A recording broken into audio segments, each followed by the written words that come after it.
সম্মানিত আসসালামু আলাইকুম ও শুভ সকাল।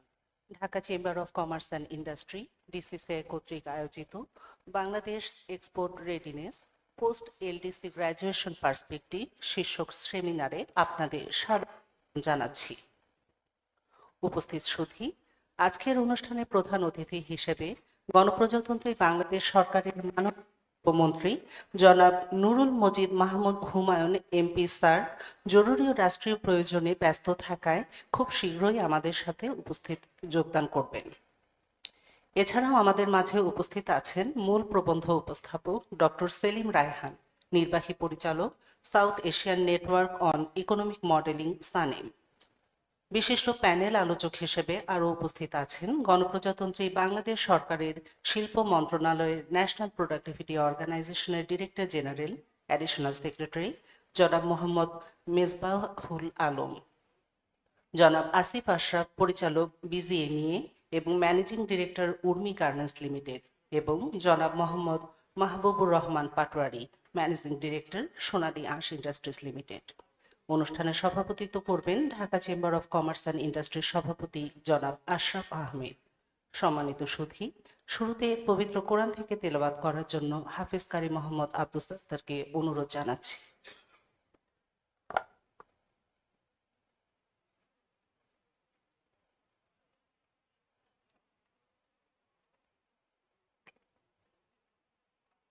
আসসালামু আলাইকুম ওয়া রাহমাতুল্লাহ। আউযু বিল্লাহি মিনাশ শাইতানির রাজীম। বিসমিল্লাহির রাহমানির রাহিম।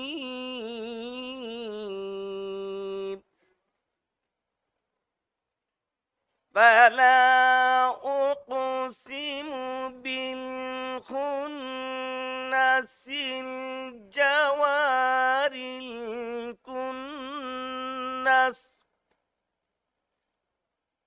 والليل إذا عسعس والصبح إذا تنفس إنه لقول رسول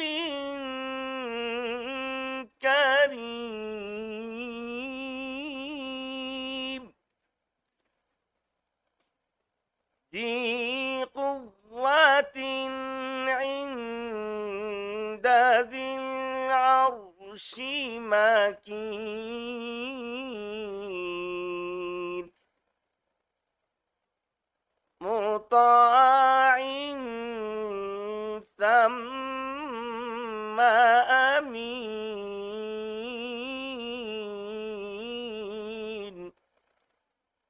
وما صاحبكم بمجنون ولقد رآه بالأفق المبين صدق الله العظيم। ধন্যবাদ। সম্মানিত অতিথিবৃন্দ, এবারে স্বাগত বক্তব্য রাখবেন ডিসিসিআই এর ঊর্ধ্বতন সহসভাপতি জনাব মালিক তালহা ইসমাইল বারী।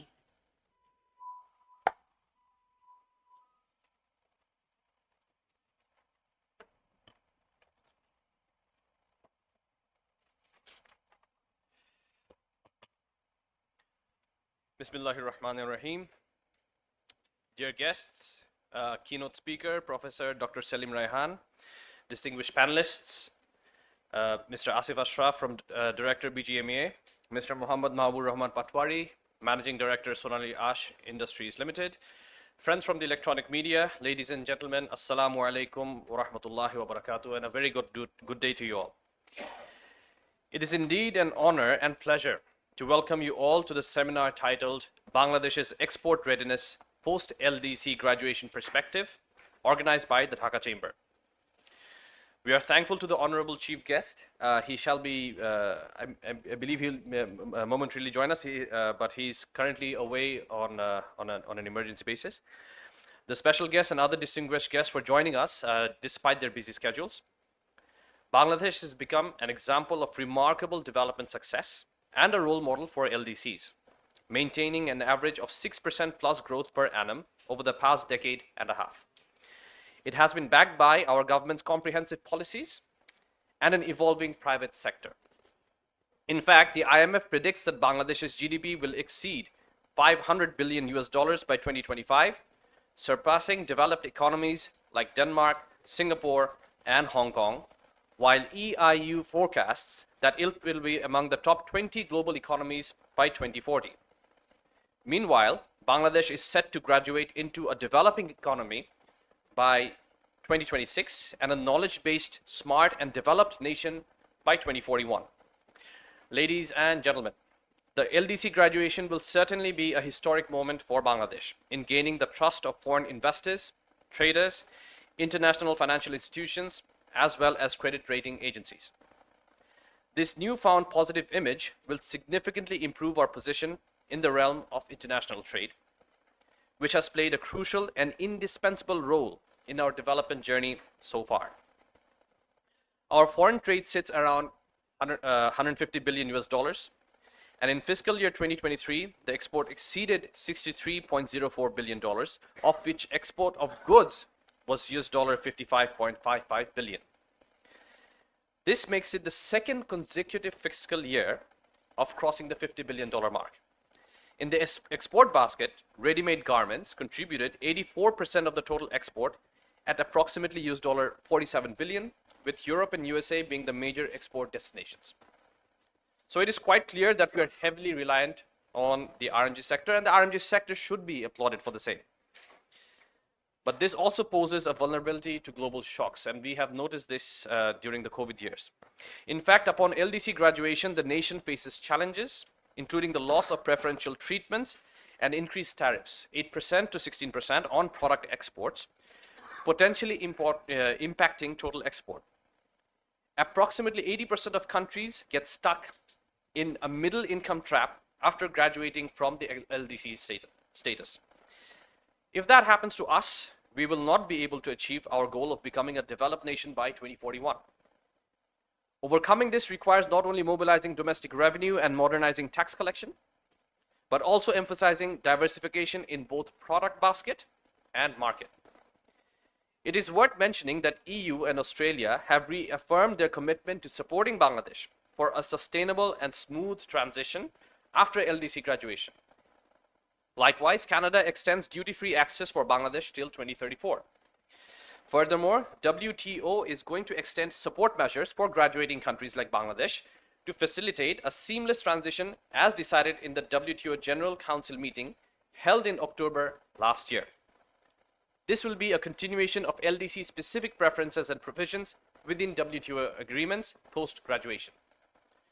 Ladies and gentlemen, taking into account the need of our export readiness in terms of market and product expansion and diversification upon LDC graduation, I'd like to put forward some focused suggestions for improving export readiness of Bangladesh. Firstly, Bangladesh needs to diversify its industries by establishing new sectors like FMCG, plastic goods, light engineering, IT and ITES, and halal products, while simultaneously maximizing the potential of high-priority billion-dollar frontier industries like leather and footwear, agro-processing, jute and jute products, pharmaceuticals, and home textiles, replicating the successful RMG model. The government needs to formulate long-term strategic plans for export diversification, focusing on the service sector, including ICT, tourism, health and transport, training of high-skilled migrant workers, etc. We need to develop and implement an IP framework that balances innovation protection with the needs of developing countries to access and produce generic medicines and other affordable technologies. At MC13, it is imperative to undertake crucial initiatives, including the continuation of S&D treatment for industries that may not be sufficiently strong, like the RMG sector. We require diversified strategic policy support to enhance the contribution of these sectors in the export basket. concurrently seeking new destinations in Asia and Africa through focused economic diplomacy initiatives, while also necessitating supportive policies for attracting foreign investment, facilitating easy technology transfer, and fostering cluster development. We need to speed up our negotiations with major export markets such as USA, Germany, Japan, India, China, and South Korea for an extended period of our existing duty-free and quota-free facility, so that we can have a smooth and sustainable transition period to withdraw these preferences after graduation. The government needs to provide incentives for companies to adopt fintech solutions, aiming to significantly reduce their operational costs and improve their competitiveness. Banks need to provide sector-specific tailored export financing, like credit insurance, export development fund, and working capital loan to address export-related financial challenges. We have to ease the process for companies to use e-commerce platforms and digital marketing-based promotion to help them reach their international customers directly. We need to establish a centralized platform or database that provides export-oriented companies and industries with updated information on target markets, including market trend and demand. We need to draw lessons from the success stories of countries like Japan, Singapore, Hong Kong, Taiwan, and South Korea that have achieved high income status without falling into the middle income trap and replicate their export readiness and support policies. Market research is essential to understand the culture, trade regulations, consumer preferences, and competition in the target countries. In this regard, joint need assessment studies can be conducted on country-specific product development, especially for India, the Kingdom of Saudi Arabia, Canada, and other countries. Moreover, to facilitate international trade after LDC graduation, Bangladesh should conduct a need assessment to identify key areas where the NAMA agreement of the WTO can be leveraged. Ladies and gentlemen, before wrapping up, I would like to add a small note. Dhaka Chamber has been playing an instrumental role as a key private sector representative to the National Committee on LDC Graduation and its subcommittees to accelerate our readiness on LDC graduation. We have conducted 3 research studies, 5 sectoral dialogues on LDC graduation, and continuously arrange seminars and dialogues to inform the government about private sector dynamics and needs in line with the post-LDC era. An example of this can be seen today.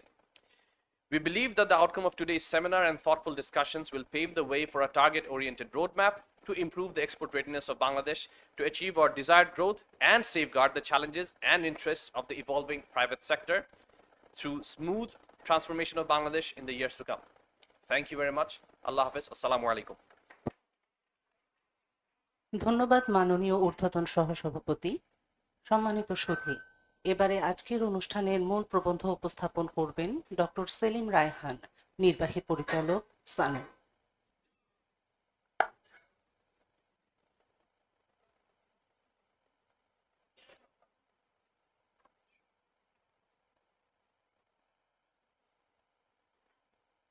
সবাইকে শুভ সকাল।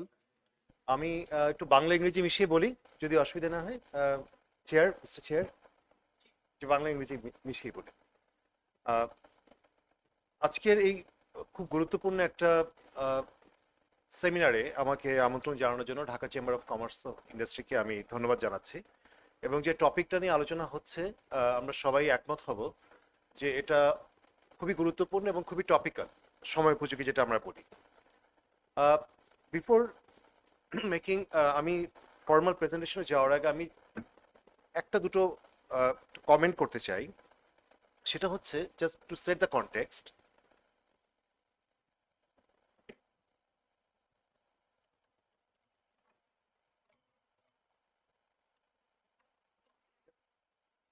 Set the context সেটা হচ্ছে বাংলাদেশের অর্থনীতির উন্নয়নে আমরা যে জায়গায় আছি,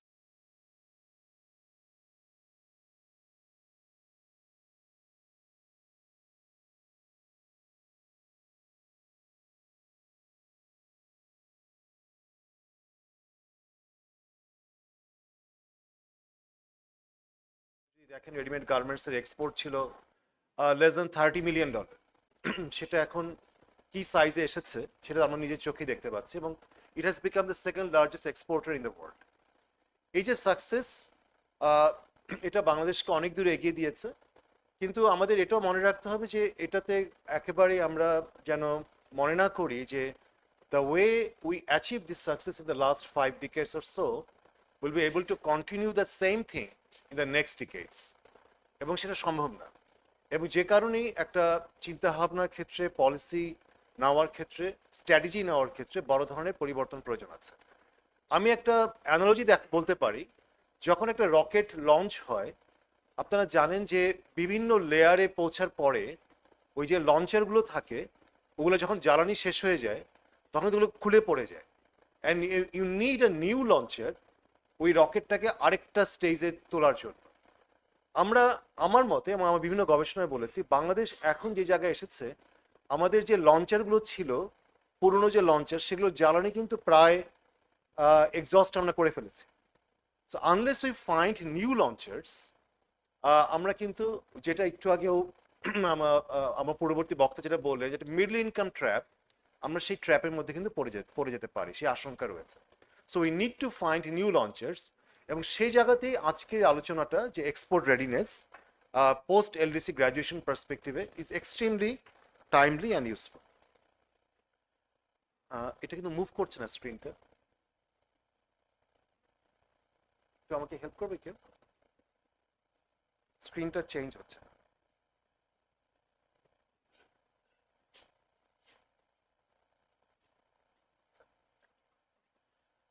সো আমরা এলডিসি গ্র্যাজুয়েশনের কথা বলছি। আমরা জানি যে গ্র্যাজুয়েশন নভেম্বর 2026-এ হচ্ছে, এবং এটা একই সাথে চ্যালেঞ্জেস আছে এবং অপরচুনিটিস আছে। যেখানে আমরা চ্যালেঞ্জেসগুলোর কথা একটু আগে আমরা শুনলাম, যে এটা খুবই অবভিয়াস, যেগুলো খুবই অটোমেটিক। এলডিসি থেকে আমরা বের হয়ে গেলে আমাদের যে সুবিধাগুলো আমরা পেতাম সেগুলো আমরা পাবো না। আমি আর ওই সুবিধাগুলোর তালিকায় যাচ্ছি না, মোটামুটি আমরা সবাই সেটা জানি। কিন্তু অপরচুনিটিস যেগুলো আছে, যেগুলো নিয়ে আমরা জানি যে একটা কান্ট্রি ইমেজ, এবং সেটা নিয়ে ফার্দার আমরা আর নো লঙ্গার দ্য এলডিসি, কিন্তু এগুলো কিন্তু অটোমেটিক না। এগুলো কিন্তু এমন না যে মনে করার কোনো কারণ নেই যে আমরা এলডিসি থেকে বের হওয়ার পরপরই ওই বেনিফিটগুলো অথবা অপরচুনিটিসগুলো আমাদের সামনে অটোমেটিকলি হাজির হবে। যে বেনিফিটগুলো আছে, অপরচুনিটিসগুলো আছে, সেগুলো আমাদের আর্ন করতে হবে, এগুলো রিয়েলাইজ করতে হবে, and we have to do a lot of works, policy লেভেলে, স্ট্র্যাটেজি লেভেলে, ইমপ্লিমেন্টেশনে, যেখানে আমাদের সবচেয়ে বড় দুর্বলতা, সেই জায়গাগুলোতে we have to pay A lot of attention. এবং আরেকটা সবচেয়ে বড় জিনিস হয়েছে, যেটা হচ্ছে কারেন্ট গ্লোবাল যে সিনারিওস এবং আমাদের ডোমেস্টিক যে ম্যাক্রো ইকোনমিক চ্যালেঞ্জেস, এগুলো কিন্তু অ্যাডিশনাল প্রেশার হিসেবে আমাদের রেডিনেসে বাধা হিসেবে কাজ করছে। আমরা এটাও জানি যে রেডিমেড গার্মেন্টস যেখানে একটা চ্যাম্পিয়ন হয়ে একবারে, যেটা একটু আগে যেটা বললাম, এবং বাংলাদেশের সাকসেসে, কিন্তু আরেকটা দিক হচ্ছে আমাদের এক্সপোর্ট ডাইভার্সিফিকেশনের যে স্টোরিটা, এটা খুবই আনস্যাটিসফ্যাক্টরি, এবং সেখানে আমাদের সাফল্য খুবই দুর্বল। আমি এই যে ডেটাটা দেখাচ্ছি, আপনারা দেখুন যে উপরের যে সবুজ রঙের যে গ্রিন কালারের যে লাইনটা, দিস ইজ অ্যাকচুয়ালি রেডিমেড গার্মেন্টসের share in the global market, এবং এটা কিভাবে বেড়েছে ওভার দ্য ইয়ার্স, এবং that shows the kind of the performance, remarkable performance of the readymade garments. But if you look at the other sectors, you will see that their performance is very, very negligible and very small. So that means আমরা কিন্তু এই ডাইভার্সিফিকেশনের জায়গার স্টোরিটা আমরা সেভাবে আগাতে পারিনি। এবং এখানেই আমি আপনাদেরকে এই 4টা ফিগার দেখাচ্ছি। এটা export basket, Bangladesh, India, Vietnam এবং থাইল্যান্ড। আপনারা যদি ভিয়েতনাম, থাইল্যান্ড এবং ইন্ডিয়ার এক্সপোর্ট বাস্কেটের দিকে তাকান, আপনারা দেখবেন অনেক বৈচিত্র্যময়, হাইলি ডাইভার্সিফাইড। কিন্তু বাংলাদেশের এক্সপোর্ট বাস্কেট আমরা সবাই জানি যে এটা হাইলি কনসেন্ট্রেটেড, 82, 83, 84%, কোনো বছর 85% পর্যন্ত হয়েছে। It has become garments dominated. কিন্তু এই যে বাংলাদেশ এবং ভিয়েতনামের মধ্যে যে আমরা কম্পেয়ার করছি, কেউ বলতে পারেন যে আসলে কম্পারিজনটা মিনিংফুল কিনা, কোনো দরকার আছে কিনা, এটা কি কম্পেয়ার করা যায় কিনা, মানে are we comparing between apple and oranges. ইন্ডিয়ার সাথে কেউ হয়তো কম্পেয়ার করতে গিয়েও, অথবা থাইল্যান্ডের সাথে কম্পেয়ার করতে গিয়ে প্রশ্নটা তুলতে পারে। তো ভিয়েতনামের সাথে কম্পারিজনটা very, very, I would say justified. আমি আপনাদেরকে একটা ইনফরমেশন দিই। আমি আগের বিভিন্ন সেমিনারে আমি বলেছি, 1984-85 সালে বাংলাদেশ এবং ভিয়েতনামের export size was almost same, around $1.5 billion. Bangladesh এবং ভিয়েতনামের export concentration was almost same, একই রকম। কিন্তু সেই 1985 থেকে এখন ভিয়েতনামের এক্সপোর্ট সাইজ আমরা জানি it is now close two $300 billion, এবং এর ডাইভার্সিফাইড আপনার এক্সপোর্ট বাস্কেট দেখতে পাচ্ছেন। এবং বাংলাদেশ আমাদের এক্সপোর্ট বেড়েছে, ডেফিনেটলি অনেক বেড়েছে, কিন্তু আমরা উই রিমেইনড মানে almost 1/5 of what Vietnam's exports now. So এই জায়গাটুকু কিন্তু, এবং আমরা আরো যতদিন গেছে আমাদের কনসেন্ট্রেশন বেড়েছে এক্সপোর্ট বাস্কেটে। So we have to be very very careful in doing so. আরেকটা জায়গা আমি একটু বলি, আমরা ইকোনমিক্সে এটা বলি আউটলায়ার। আউটলায়ার মানে কোনটা, যে যদি আমরা দুটো কিছুর মধ্যে সম্পর্ক দেখতে চাই, যেমন একটা সম্পর্ক আপনাদের এখানে বলি গ্রাফে আমি নিচ্ছি যে ম্যানুফ্যাকচারিং সেক্টর তার গ্রোথ, এটা হচ্ছে নিচের হরিজন্টাল অ্যাক্সিসে, এবং আরেকটা হচ্ছে যে গার্মেন্টস, যদি আমি বলি রেডিমেড গার্মেন্টস, টেক্সটাইল এবং ক্লোদিং, তার ম্যানুফ্যাকচারিং এর শেয়ার কত। এটা হিস্টোরিক্যালি দেখা যাচ্ছে যেই দেশগুলো যত বেশি ম্যানুফ্যাকচারিং সেক্টরে ডেভেলপমেন্ট হয়েছে, ওই দেশগুলোতে ওভার টাইম এই গার্মেন্টসের শেয়ার কমেছে, মানে তারা ওখান থেকে বের হয়ে গেছে গার্মেন্টস থেকে, যত তারা ইন্ডাস্ট্রিয়ালাইজেশন হয়েছে। তো আমরা দেখুন বাংলাদেশ হচ্ছে একদম লাল উপরের দিকে, মানে আমরা কিন্তু একদম আউটলায়ার, এর সম্পর্কের মধ্যে নেই। আমরা যত বেশি আমাদের ইন্ডাস্ট্রিয়ালাইজেশন হয়েছে তত বেশি বেশি আমরা গার্মেন্টস নির্ভর হয়েছে, মানে আমাদের ইন্ডাস্ট্রিয়ালাইজেশনটা হচ্ছে রেডিমেড গার্মেন্টস নির্ভর। এটা অবশ্যই আমাদেরকে পে ব্যাক করেছে। আমি যেটা একটু আগে বললাম যে আমাদের এটা ইট ওয়াজ এ লঞ্চার, যেটা আমাদেরকে একটা লেভেলে পৌঁছে দিয়েছে, কিন্তু আমাদেরকে we have to now think about for looks explore for other launchers. কিছু ডেটা আপনাদেরকে দেখাচ্ছি যে যেটা হচ্ছে এক্সপোর্ট কনসেন্ট্রেশন ইন্ডেক্স, যেটা UNCTAD, United Nation Commission for Trade and Development, UN একটা অর্গানাইজেশন, তারা দেখাচ্ছে যে বাংলাদেশের এক্সপোর্ট কনসেন্ট্রেশন, আমি সেই 1995 সাল থেকে ডেটা দেখাচ্ছি, যেটা একদম যে লাল রঙের যে লাইনটা উপরে দেখুন, একদম সবার চেয়ে এলডিসি যে অ্যাভারেজ তাদের চেয়েও বেশি, ইন্ডিয়া, মালয়েশিয়া, থাইল্যান্ড, ভিয়েতনাম প্রত্যেকের চেয়ে বেশি, হাইলি কনসেন্ট্রেটেড। যেটা একটু আমি বাস্কেট আপনাদেরকে দেখালাম, এবং এটাও কিন্তু বাংলাদেশ সেখান থেকে কোনো ইমপ্রুভমেন্ট হয়নি, বরং বেড়েছে ক্রমান্বয়ে। তো খুব গুরুত্বপূর্ণ একটা দিক, এই ডেটাটা একটুখানি খেয়াল করে দেখুন যে 2006 থেকে 2021 এই পিরিয়ডের মধ্যে বাংলাদেশ এইচএস কোড 4 ডিজিট লেভেলে মাত্র 9 new products, export products add করতে পেরেছে, যেখানে পার ক্যাপিটা এক্সপোর্ট হয়েছে ওই 9 নিউ প্রোডাক্টসে $5, এবং টোটাল এই 9 নিউ প্রোডাক্টসের এক্সপোর্ট সাইজ হচ্ছে $823 million. Look at Vietnam, same পিরিয়ডে ভিয়েতনাম 41 নিউ প্রোডাক্টস এইচএস করে অ্যাড করেছে, তার পার ক্যাপিটা এক্সপোর্ট ওই 49 প্রোডাক্টে হয়েছে $1.5 বিলিয়ন, এবং তার টোটাল এক্সপোর্ট ওই 41 নিউ প্রোডাক্টে হয়েছে $145 বিলিয়ন। সো এবং আপনি ইন্ডিয়া এবং থাইল্যান্ডের ফিগারসগুলো দেখতে পাচ্ছেন। তার অর্থ যে আমি যে কথাগুলো একটু আগে বলছিলাম যে আমাদের এক্সপোর্ট ডাইভার্সিফিকেশনের সাকসেস যে কতটা লিমিটেড, এবং সেখানে আমরা নিউ প্রোডাক্টও আমরা আনতে পারছি না। এটা এমন না যে কেউ নিউ প্রোডাক্ট ট্রাই করেছে, কিন্তু তাদের লংজিভিটি কিন্তু খুব স্মল, তারা বেশি দিন টিকতে পারেনি, তারা ওখান থেকে বের হয়ে গেছে। এবং এই যে এন্ট্রি এবং এক্সিট, এটা কিন্তু খুব হাই লেভেলে বাংলাদেশে, যারা কেউ হয়তো চেষ্টা করেছেন নতুন প্রোডাক্ট এক্সপোর্ট করতে, কিন্তু তারা দেখা গেছে ওটা আর কন্ট্রিবিউট করতে পারেন। So this is something I would say যে খুবই অ্যালার্মিং, এবং আই উইশ যে আমাদের মাননীয় মন্ত্রী মহোদয় আজকে উপস্থিত থাকতেন, এবং আশা করি উনি যেহেতু এই মুহূর্তে নেই, কিন্তু এই প্রেজেন্টেশনের মেইন ফাইন্ডিংসগুলো ওনার সাথে শেয়ার করা হবে। এবং আরেকটা জিনিস একটু বলা, যেটা আমরা ইকোনমিক্সে বলি যে কম্পারেটিভ অ্যাডভান্টেজ কি ধরনের প্রোডাক্টে আছে, এটাও দেখানো যে আমি জাস্ট কম্পেয়ার করছি বাংলাদেশ এবং ভিয়েতনামে। এটা হচ্ছে এসআইটিসি কোডের, এইচএস কোডের না, 3 ডিজিট লেভেলে বাংলাদেশে যে নাম্বার অফ প্রোডাক্টস যেখানে কম্পারেটিভ অ্যাডভান্টেজ, যেটা আমরা ইকোনমিক্সে বলি রিভিল কম্পারেটিভ অ্যাডভান্টেজ, আরসিএ, সেটা কিন্তু আমরা খুব বেশি বাড়াতে পারিনি, ইনফ্যাক্ট কমে গেছে। ওয়ারেস আপনি ভিয়েতনামের ফিগারটা উপরে যেটা দেখুন ইয়েলো কালারে, কিন্তু over the years say comparative advantage বাড়াতে পেরেছে নতুন নতুন প্রোডাক্টে। এবং এটা কিন্তু একটা খুব ইন্টারেস্টিং জিনিস যে ভিয়েতনামের বেশিরভাগ এক্সপোর্ট কিন্তু লেবার ইন্টেন্সিভ এক্সপোর্ট। আমরাও we has a huge labour pool, তাহলে আমরা কেন পারবো না? Of course we can do that, আমাদের না পারার কোনো কারণ নেই। তো কেন পারছি না সেটাই হচ্ছে আমার রেস্ট অফ দ্য প্রেজেন্টেশনের মেইন ফোকাস। তার আগে আমি আর দু একটা একটু জাস্ট খুব কুইকলি দেখাতে চাই যে আমরা যে এক্সপোর্ট করি সেটারও কমপ্লেক্স প্রোডাক্ট কিনে নাকি খুবই সিম্পল টাইপের প্রোডাক্ট। এই যে বাস্কেটটা দেখছেন বাংলাদেশের এক্সপোর্ট বাস্কেট, মোর দেন 90% এক্সপোর্ট বাংলাদেশ করে হচ্ছে খুবই সিম্পল টাইপের প্রোডাক্ট, কমপ্লেক্স না। আর ভিয়েতনামের যে এক্সপোর্ট বাস্কেট, যেটা হচ্ছে গ্রিন এবং ব্লু কালার, বেশ কমপ্লেক্স প্রোডাক্ট, ইলেকট্রনিক্স তারা প্রোডাক্ট এক্সপোর্ট করে, তারা নানা ধরনের মোটর ভেহিকল এবং নানা ধরনের আরো কমপ্লেক্স প্রোডাক্ট তারা এক্সপোর্ট করে। এবং আমরা এক্সপোর্ট ডায়নামিক্সও দেখছি বেসিক্যালি বাংলাদেশের যে গ্রোথটা হয়েছে এক্সপোর্টে এটা ওই অ্যাপারেলস এবং রেডিমেড গার্মেন্টসের দিয়ে। তাহলে ফান্ডামেন্টাল কোশ্চেন হচ্ছে যে বাংলাদেশ কি রেডি কিনা post LDC graduation challenges face করার জন্য। আমি আপনাদের সামনে একটা সার্ভে ডেটা তুলে ধরতে চাই। This survey was done by World Bank in 2022, around 1,000 firms, and out of them there was some significant number of export-oriented firms, and it is a very comprehensive survey. It is called এই সার্ভেটাকে বলা হয় enterprise survey, এবং এটা সারা পৃথিবী ব্যাপী এই survey world bank করে। বাংলাদেশের 2022 সার্ভেতে আমি জাস্ট কয়েকটা ইনফরমেশন ওই সার্ভে থেকে তুলে এনেছি, যেখানে এই এক্সপোর্ট ওরিয়েন্টেড ফার্মসগুলো তারা বলেছে যে তাদের কাছে মেজর অবস্টেকলসগুলো তাদের এক্সপানশনে, বিজনেস এক্সপানশনে, এবং অবভিয়াসলি আপনারা দেখতে পাচ্ছেন যেগুলো আপনারাও মনে হয় কোনো দ্বিমত করবেন না, যেমন প্রাইস অ্যান্ড অ্যাভেলেবিলিটি অফ র materials, customs and trade regulations, port facilities, tax system, skill labour, availability of skill labour. প্রায় অ্যারাউন্ড 50% অফ দ্য ফার্মস, তবে মোর দেন 50% অফ ফার্মস তারা কিন্তু এই প্রবলেমগুলো বলেছে।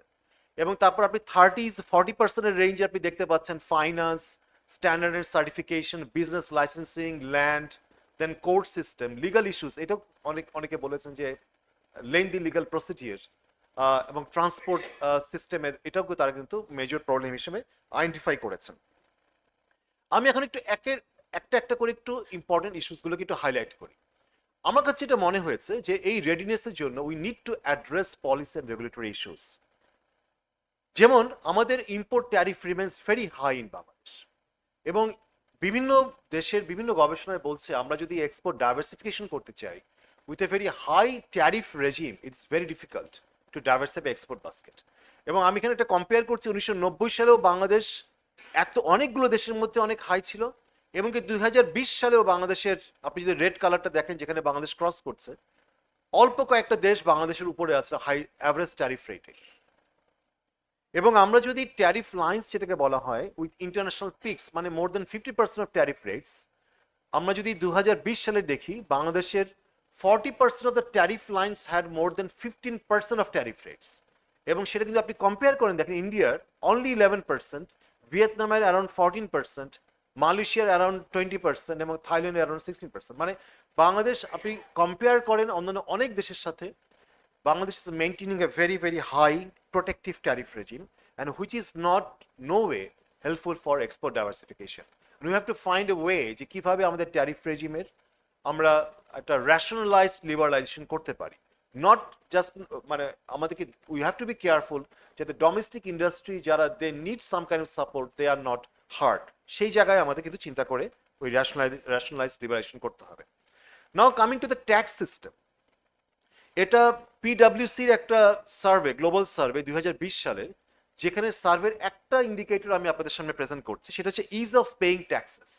এবং আউট অফ 189 কান্ট্রিজ বাংলাদেশের র্যাঙ্কিং ছিল 151, and you can see the other countries যারা কিন্তু মাচ বেটার পজিশনে বাংলাদেশের তুলনায়। এবং আমার এই প্রেজেন্টেশন আমি খুব নিটিগ্রিটি জায়গায় খুব ডিটেলসে যাচ্ছি না, আমি একটু হাই লেভেলে ইস্যুসগুলো বলছি, কারণ ওটা করতে গেলে তাহলে আমাকে 2 ঘন্টার লেকচার দিতে হবে। So I don't really want to do that. And one thing আমি যেটা মনে করি, আপনারা এত ডিটেলস লেভেলে জিনিসগুলো জানেন সেগুলো আমি জানি না।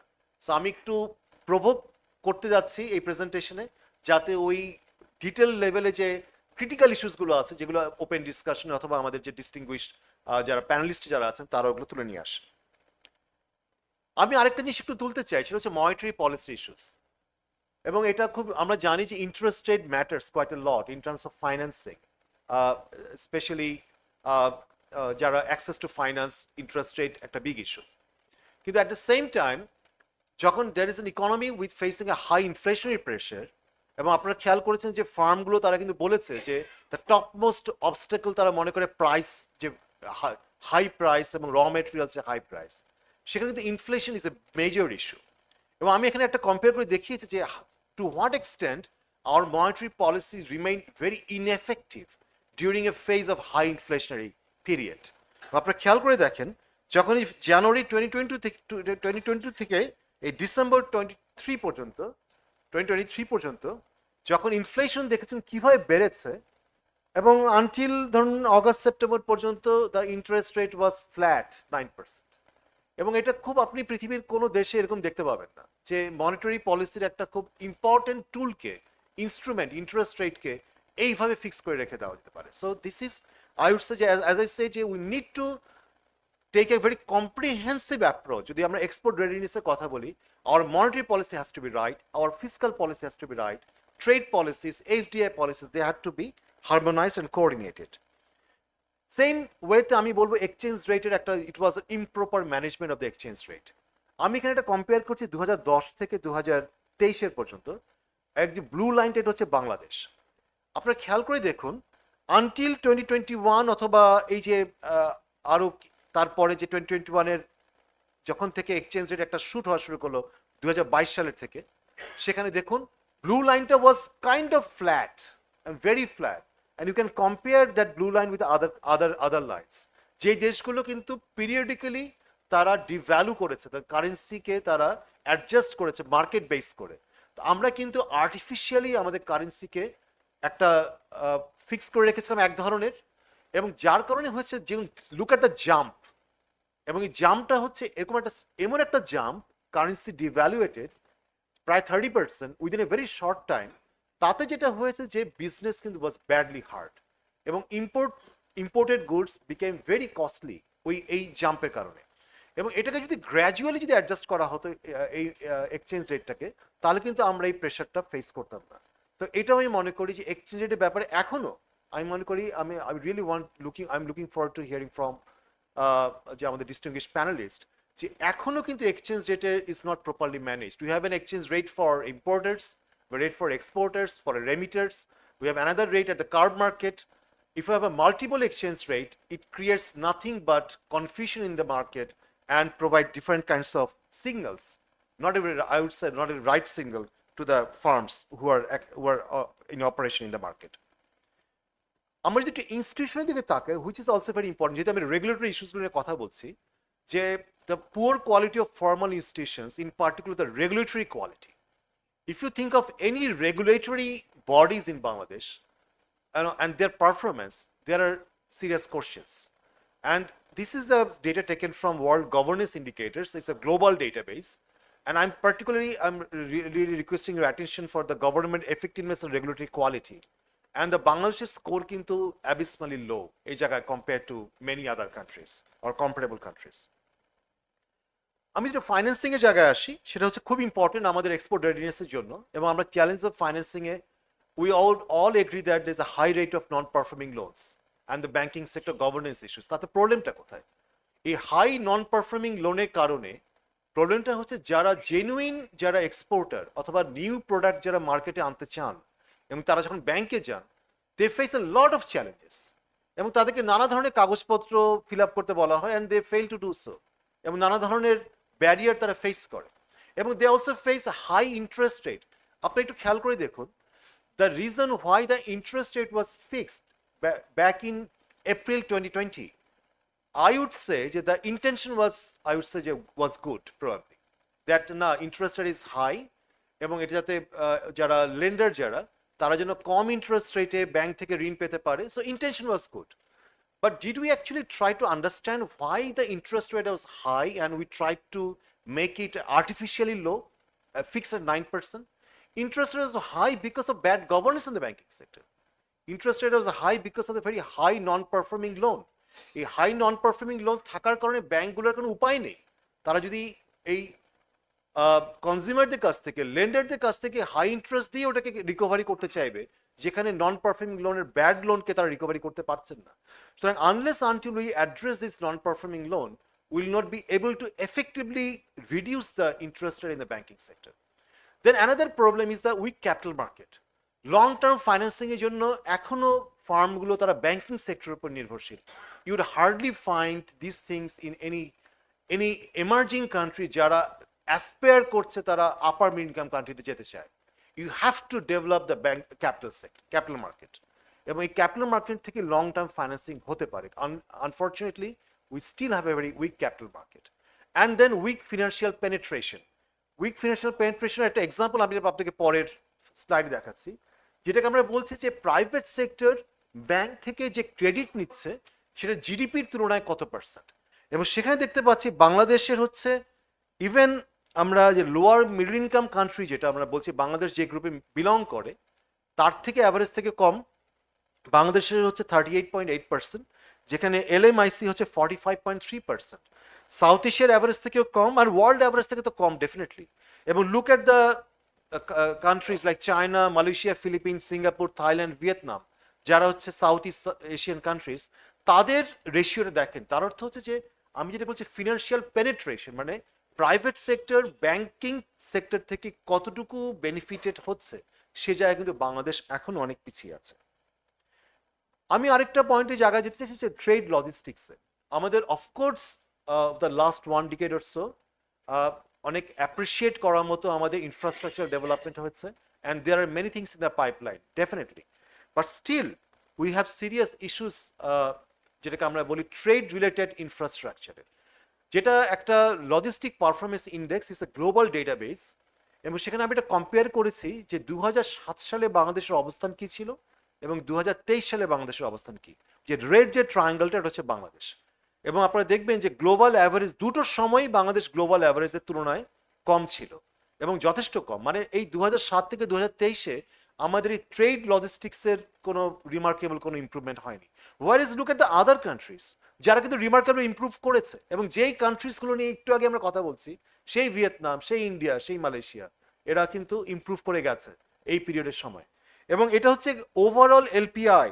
কিন্তু আমরা যদি এই এলপিআই লজিস্টিক পারফরমেন্স ইন্ডেক্সে 6টা ইন্ডিকেটর উপর বেস করে আছে, একটা আছে যেমন ধরুন customs clearance process, track and trace consignment, quality of trade and transport infrastructure, ease of arranging competitively priced shipment, frequency of on-time shipment, competence and quality logistic services। এই 6টা জায়গাতে প্রত্যেকটাতে সেম স্টোরি।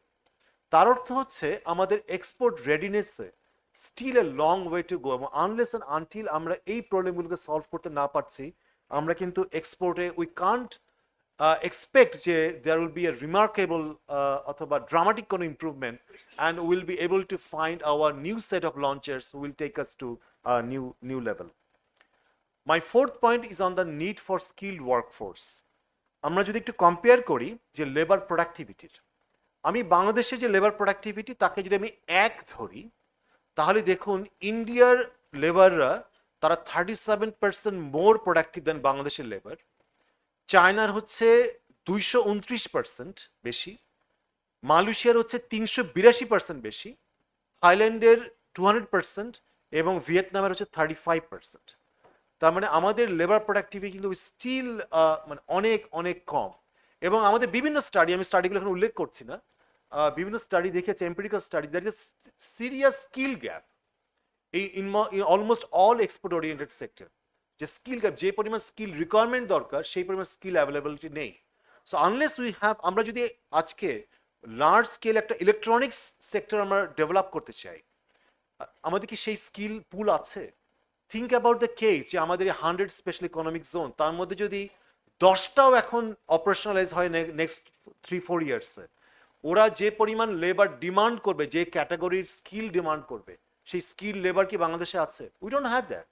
সো আমাদের বিভিন্ন study, কিন্তু it's not our study, studies by BIDS, studies by different other organizations, international organizations too, they have identified there is a serious skill gap, and we have to emphasize quite a lot on this. কেন এই skill ডেভেলপমেন্টে আমরা পিছিয়ে আছি? কেন আমাদের labour productivity com? there are many issues. আমি just দুটো area একটু আইডেন্টিফাই করতে চাই। the way we have been spending on education and health is abysmally low. Public spending on education, এটা হচ্ছে around 2% of GDP in Bangladesh.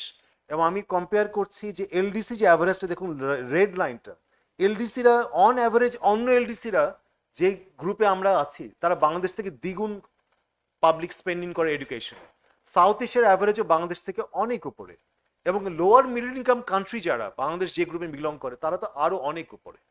এবং same হচ্ছে হেলথেও same story. এবং এটাকে আমি আমার আগের বিভিন্ন লেখাতে আমি উল্লেখ করেছি, এটাকে বলছি পলিসি প্যারালাইসিস। অর্থাৎ আপনি দেখুন প্রায় 2 ডিকেডস জুড়ে একই রকমভাবে আমরা এই লো স্পেন্ডিং, মানে স্বাস্থ্য এবং শিক্ষা খাতে আমরা এত কম খরচ করে যাচ্ছি সরকারিভাবে, এবং তাতে কিন্তু কোনোভাবে আশা করার কোনো কারণ নেই যে আমাদের skill labour productivity dramatic improvement হবে। আমার শেষের দিকে আমি যেটা এসছি আমার প্রেজেন্টেশনে সেটা হচ্ছে যে আমাদের এত কিছু তো জানলাম, কিন্তু আপনাদের একদম শুরুর দিকে বলেছিলাম যে আমাদের এই মুহূর্তে যে ইকোনমিক যে চ্যালেঞ্জেসগুলো আছে এইগুলো কিন্তু অ্যাডিশনাল প্রেশার ক্রিয়েট করেছে। যেমন আমাদের একটা স্ট্যাগনেন্ট প্রাইভেট সেক্টরে একটা ইনভেস্টমেন্ট চলছে বেশ প্রায় একটা লম্বা সময় জুড়ে। যদি আমরা private sector investment GDP ratio দেখি, ওটা ওই 22-23-24% মধ্যেই ঘোরাফেরা করছে almost last 1 decade or so. এখান থেকে আমরা ড্রামাটিক ইমপ্রুভমেন্ট করতে পারছি না। কেন ইনভেস্টমেন্ট প্রাইভেট সেক্টরে সেভাবে বাড়ছে না? এবং দেয়ার আর লট অফ ইস্যুস, যেটি কিছুক্ষণ আগে আমি এগুলো বললাম তার সাথে আপনারা রিলেট করতে পারেন। এই যে আমরা একটা স্ট্যাগনেন্ট সিচুয়েশন দেখছি, সেটাকে ব্রেক করতে হবে। এবং আরেকটা জায়গাটা হচ্ছে যে যেটা একটু আগে আমি আপনাকে দেখালাম যে কেন সরকার স্বাস্থ্য এবং শিক্ষা খাতে এত কম খরচ করে, তার একটা বড় কারণ হচ্ছে one of the reasons, not the sole reason, Bangladesh has the one of the lowest tax GDP ratios in the world. 8 to 9% of tax to GDP ratio. নেপালের হচ্ছে 20% ট্যাক্স টু জিডিপি রেশিও।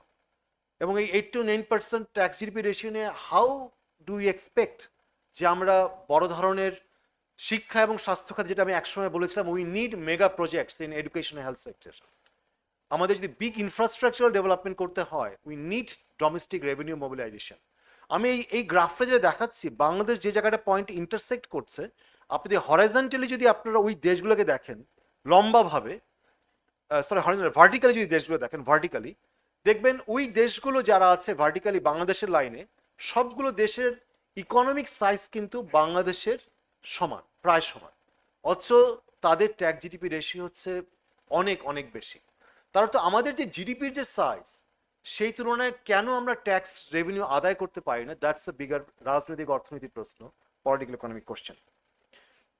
আমরা যদি একটু ফরেন রিজার্ভের দিকে তাকাই, এবং এটা কিন্তু putting serious pressure on the economy, falling foreign reserve. আমরা যদি নতুন ডেফিনেশন অনুযায়ী যদি যেটাকে বলি IMF এর যে ডেফিনেশনটা BPM6, সেখানেও আপনারা দেখছেন যে ইট ইস অ্যারাউন্ড 20 অথবা $20 বিলিয়ন নিচে নেমে এসছে, and that is also putting pressure on the stability of the macro economy.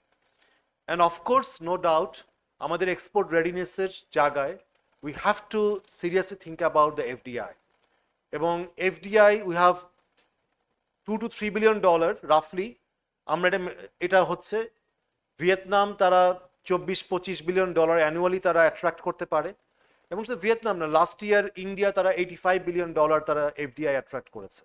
এবং এই যে FDI Bangladesh around 6% of GDP, again দেখতে পাচ্ছেন LDC তারা প্রায় 1.8% অফ জিডিপি অন অ্যাভারেজ তারা ই করে। সো আমাদের আয়োজন আছে, আমি মনে করি যে আয়োজনটা হচ্ছে খুবই প্রশংসনীয়, সেটা হচ্ছে economic zone, special economic zone.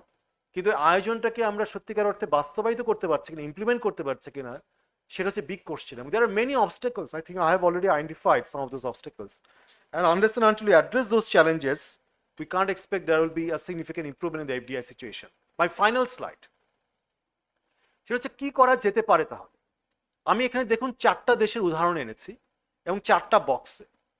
একটু যদি আমি একটু ব্যাখ্যা করে বলি, যে নিচে যে হরাইজন্টালটা, এটাকে বলছি ইকোনমিক কমপ্লেক্সিটি। মানে আপনার ইকোনমিক যে প্রোডাক্টগুলো আপনি এক্সপোর্ট প্রোডাক্ট তৈরি করেন, এটা কি আসলে কমপ্লেক্স প্রোডাক্ট নাকি সিম্পল প্রোডাক্ট? বাংলাদেশ আসলে খুব সিম্পল টাইপের প্রোডাক্ট তৈরি করে, খুব কমপ্লেক্স না, যে কারণে এটা হচ্ছে লো কমপ্লেক্স। আর হচ্ছে হাই কমপ্লেক্স প্রোডাক্ট, খুব সফিস্টিকেটেড প্রোডাক্টস, যেটাকে আমরা বলছি ইকোনমিক কমপ্লেক্সিটি হচ্ছে হাই। আর ভার্টিক্যাল এক্সিসে দেখুন, সেটাকে বলা হচ্ছে connection to new product opportunities, মানে নতুন প্রোডাক্ট করার ক্ষেত্রে কতটুকু সম্ভাবনা আছে, কানেকশনগুলি কি এই মুহূর্তে যা তৈরি করি তার সাথে নিউ প্রোডাক্ট। আপনাদের যে স্লাইডটা মনে আছে যে বাংলাদেশ 2006 থেকে 2021 সালে মাত্র 9 নিউ প্রোডাক্টস অ্যাড করতে পেরেছে, যেখানে ভিয়েতনাম কোড অ্যাড 41। সেখানে বাংলাদেশের অপরচুনিটিস সোফার হচ্ছে লো এবং ইট ক্যান বি হাই। তাহলে দেখুন 4টা বক্সে আমি যদি বাংলাদেশেরটা বলি, সেটা হচ্ছে লো, এটাকে বলছি স্ট্র্যাটেজিক বেটস অ্যাপ্রোচ। শ্রীলঙ্কা একটা এক্সাম্পল দিচ্ছি, সেটা হচ্ছে শ্রীলঙ্কারও ইকোনমিক কমপ্লেক্সিটি লো, মানে যে প্রোডাক্টগুলো তৈরি করে। তো শ্রীলঙ্কার যে এক্সপোর্ট বাস্কেট, তার একটা সম্ভাবনা আছে যে আরো নিউ প্রোডাক্টে কানেক্টেড হওয়া, সুতরাং তার হচ্ছে উপরের দিকে তার বাস্কেট, সেটাকে বলছে পার্সিমোনিয়াস ইন্ডাস্ট্রিয়াল পলিসি অ্যাপ্রোচ।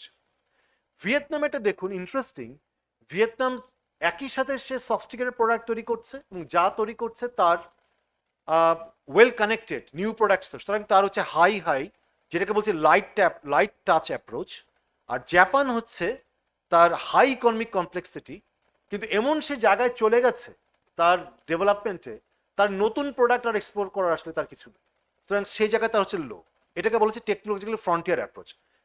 সংক্ষেপে এটা মানেটা কি? মানেটা হচ্ছে ভিয়েতনামের জন্য হচ্ছে লাইট টাচ।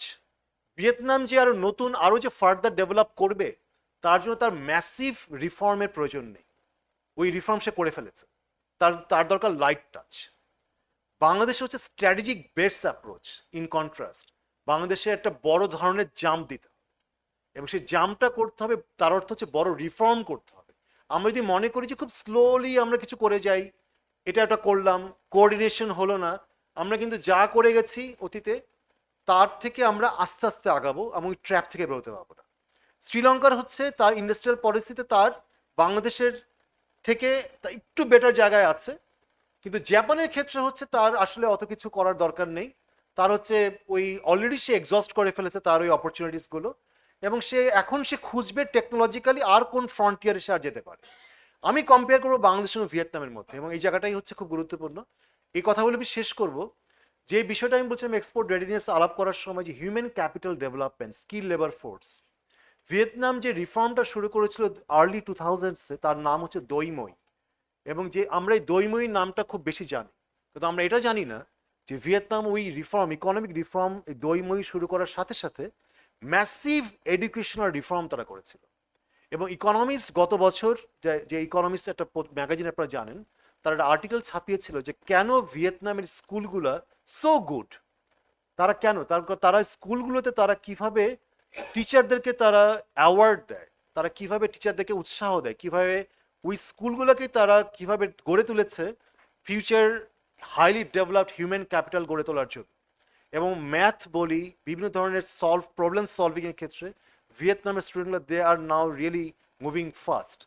এবং বাংলাদেশের ক্ষেত্রে আমি যেটা বলছিলাম যে আনলেস আমরা আমাদের ইকোনমিক রিফর্মের সাথে এই হিউম্যান ক্যাপিটাল রিফর্ম এবং এক্সপোর্ট ওরিয়েন্টেড সেক্টরসের জন্য যে ইস্যুসগুলো আমরা আলোচনা করলাম, যার ডিটেলস হয়তো আমি আপনাদের কাছ থেকে আরো শুনবো, এগুলো যদি আমরা কম্প্রিহেন্সিভ এবং কোঅর্ডিনেট ওয়েতে করতে না পারি, তাহলে there is a high risk যে আমরা যে সম্ভাবনাটা আমাদের আছে, অমিত সম্ভাবনা, সেটা হয়তো আমরা পুরোপুরি এক্সস্ট করতে পারবো না, এক্সপ্লয়েট করতে পারবো না। সবাইকে অসংখ্য ধন্যবাদ। আপনাকেও অনেক ধন্যবাদ স্যার সুন্দর উপস্থাপনার জন্য। উপস্থিত সুধী, এখন প্যানেল আলোচনা পর্ব, এবং এই পর্বটি সঞ্চালন করার জন্য ডিসিসিআই এর সভাপতি জনাব আশরাফ আহমেদকে বিনীত অনুরোধ জানাচ্ছি।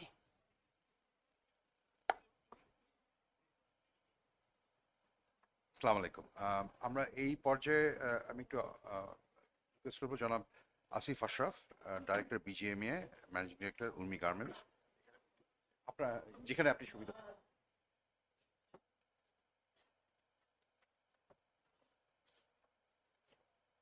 আসসালামু আলাইকুম, শুভ অপরাহ্ন।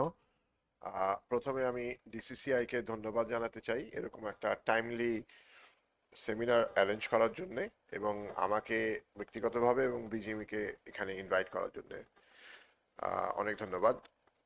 আমি ডক্টর সেলিম রায়হানের প্রেজেন্টেশনটা ডিসিসিআই আমাকে পরশুদিন পাঠিয়েছিল।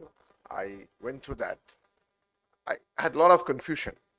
আজকে যখন উনি এক্সপ্লেন করলেন, ইট ওয়াজ ওয়ান্ডারফুল। মানে হ্যাটস অফ টু ইউ। আমার মনে হয় আমাদের যারা কম্পিটিটর, আমাদের যাদের সাথে আমরা তুলনা করি, তাদের সাথে আপনি যে অ্যানালাইসিসগুলি দিয়েছেন এবং কি আমাদের করা উচিত, স্পেসিফিক্যালি লাস্টে যেটা বললেন যে স্ট্র্যাটেজিক বেটস অ্যাপ্রোচে আমাদের যেতে হবে, যে we had ample opportunity, sky is our limit, but we cannot go there with the normal lips. We have to make a jump. কি জাম্প করব সেটা আমাদেরকে খুঁজে বের করতে হবে। আই মিন বেসিক্যালি জাম্পগুলি আসবে পলিসি লেভেলে। তো এই যে অ্যাপ্রোচটা, যে what has brought us here will not take us to the next level, I fully agree with him. আমাদেরকে আসলে অনেক নতুন নতুন কিছু করতে হবে। সো মাই ফেলিসিটেশন চমৎকার প্রেজেন্টেশনের জন্য, আমার ব্যক্তিগত পক্ষ থেকে এবং আমাদের সকলের পক্ষ থেকে চমৎকার। আমি আমার সাথে ওনার বেশিরভাগ জিনিসই একমত, দুই একটা ছাড়া। তো আমি যেটা করতে যাচ্ছি সেটা হচ্ছে যে রিপিট না করে আমি যেটা চিন্তা করে এসেছিলাম যে আমি অ্যাজ আ বিজেএমই এর রিপ্রেজেন্টেটিভ হিসাবে কি দেখি যে পোস্ট এলডিসি চ্যালেঞ্জ মোকাবেলা করার জন্য কিভাবে আমাদের আগানো উচিত সেটাই বলি, তার সাথে যদি কোনো কিছু থাকে সেটা অ্যান্সার করবো। আমি ফার্স্টে আমি 4টা ভাগে ভাগ করতে চাচ্ছি যে এই চ্যালেঞ্জ নেওয়ার জন্য গভর্নমেন্টের একটা অংশ, প্রাইভেট সেক্টরের একটা অংশ, which is the কি বলে আপনার এন্টারপ্রেনার্স, 3টা একটা, আরেকটা হচ্ছে যে বিজিএমইএ অ্যাজ অ্যান ইনস্টিটিউশন, তাদের কি করা উচিত। তো I start with the private government initiative. গভর্নমেন্টের সেলিম রহমান সাহেব যেটা বলেছেন যে আসলে যে পলিসি চেঞ্জ করতে হবে সেটা আসলে খুবই প্র্যাগম্যাটিক হতে হবে, প্রোঅ্যাক্টিভ হতে হবে। সেই জায়গাটা আমরা সবসময় বাধাগ্রস্ত হই, সবসময় দেখা যাচ্ছে যে একটা সমস্যার মধ্যে আছি, সেই সমস্যাটা সমাধান করতে করতে নতুন একটা সমস্যা ক্রিয়েটেড হয়। হ্যাঁ, কিন্তু আমরা যে ফিউচার লুকিং কিছু একটা করব সেই জায়গাটায় মনে হয় আমাদের সরকার কিংবা আমরা এখন ওই জায়গাতে যেতে পারিনি। আমি একটা ছোট্ট এক্সাম্পল দিই। আপনারা দেখেছেন গত 3-15 আগে, সম্ভবত 15 থেকে 3 সপ্তাহ আগে সরকার হঠাৎ একটা সার্কুলার দিয়েছেন যে এক্সপোর্ট ওরিয়েন্টেড ইনসেন্টিভগুলিকে কমানো হয়েছে। নতুন মার্কেটের জন্য স্পেশালি আরএমজিতে, সম্ভবত আরএমজিতে কিছু ইনসেন্টিভ ছিল, সেটাকে বন্ধ করে দেওয়া হয়েছে। 3টা নতুন দেশকে ইনসেন্টিভাইজ করা হতো, জাপান, ইন্ডিয়া এবং আরেকটা ছিল কি, জাপান, ইন্ডিয়া আর অস্ট্রেলিয়া। এই 3টাকে দেশকে ইনসেন্টিভাইজ করা হতো, সেটা বন্ধ করে দেওয়া হয়েছে। আরেকটা হয়েছে কতগুলি ক্যাটাগরি দেওয়া আছে, এইচএস কোডের কত ক্ল্যারিফিকেশন দেওয়া আছে, যেই ওই ক্যাটাগরিতে যেই সব এক্সপোর্ট হয়, যেটাই হচ্ছে বাংলাদেশের সবচেয়ে বড়, সেইগুলিকে এক্সপোর্টের কি বলে ইনসেন্টিভের আওতার বাইরে করা হয়েছে। এখন প্রশ্ন হচ্ছে এইটা দিয়ে আমরা আসলে কি করলাম। প্রথম হচ্ছে আমি বলবো যে ওই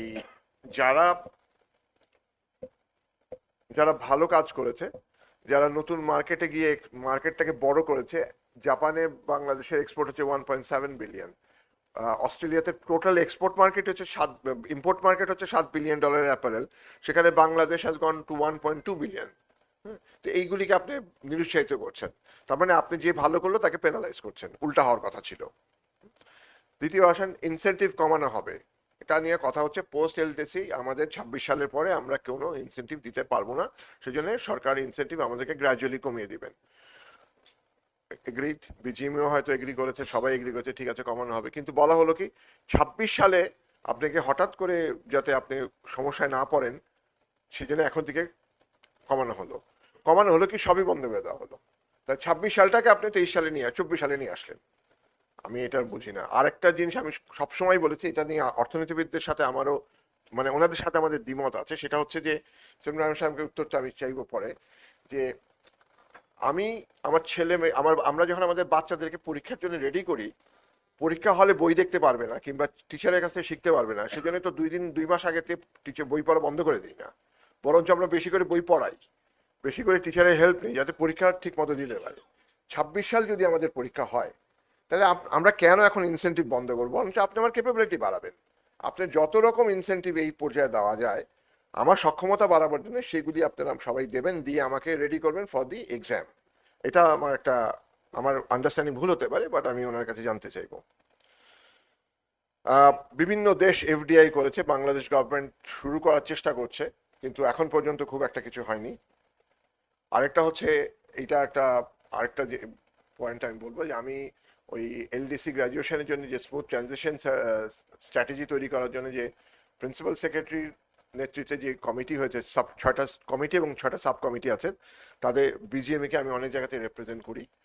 তো আমরা গত 3 বছর ধরে যেসব মিটিং করছি, মিটিংয়ের মধ্যে অনেক জিনিস আছে যে আমরা জানি এটা করতেই হবে, কোনো দ্বিমত নাই করার, কিন্তু সেই মিটিংয়ের আউটকামগুলি এখন একটা আউটকাম বুক হিসেবে আসছে, কিন্তু যেগুলি আমরা জানি যে হবে সেইগুলির এখনো কোনো ইমপ্লিমেন্টেশন শুরু হয়নি। তাহলে আমরাই গত 2 থেকে 3 বছর কিন্তু পিছিয়ে গেলাম।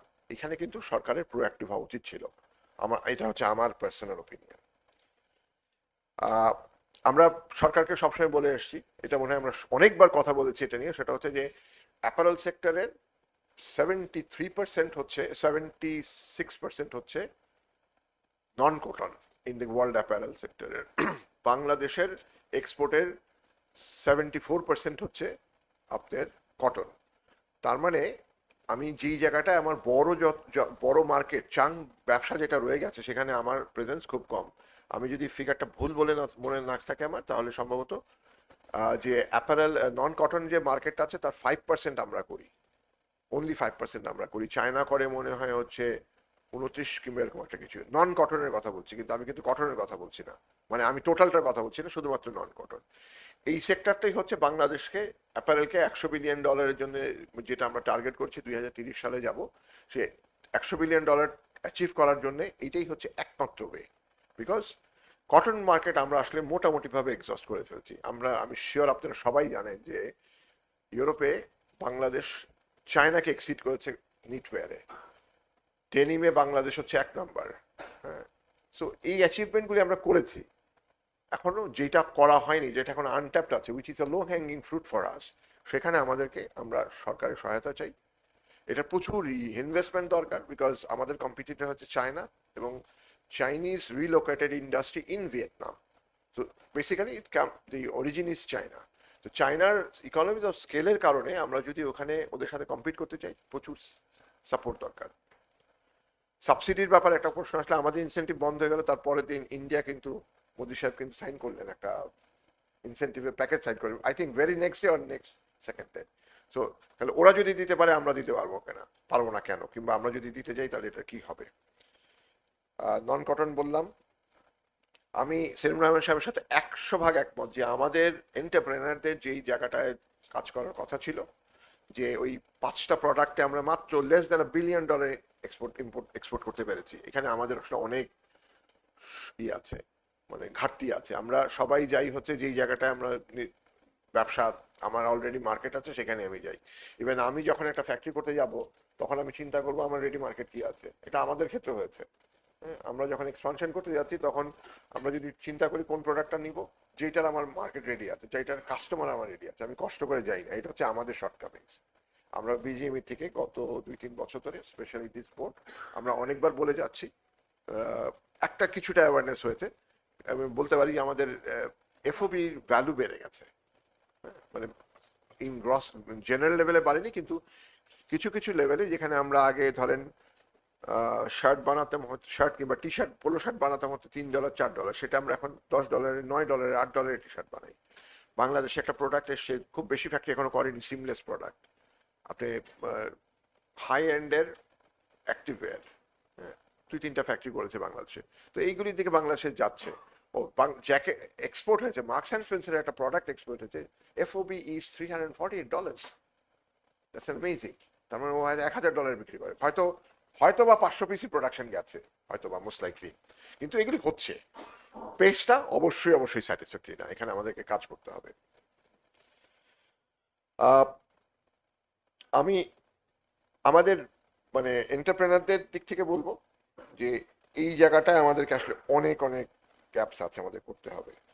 আরেকটা বলবো, শেষের দিকে এসে বলি যে মানে আশার কথা বলি, এখানে অনেক সমস্যা আছে।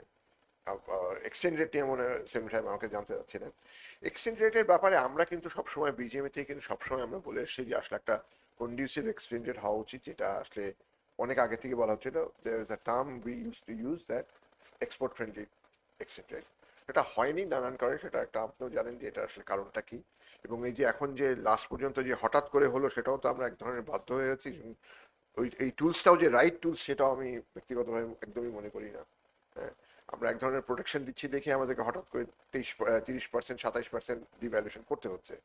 So yes, we are benefited in certain extent, but also we are part of the entire society. So আমাদেরও তো লোক ইম্পোর্টেড প্রোডাক্টের উপরে আমাদের যারা কাজ করেন, আমাদেরও তো প্রেশার আছে, স্যালারি প্রেশার আছে।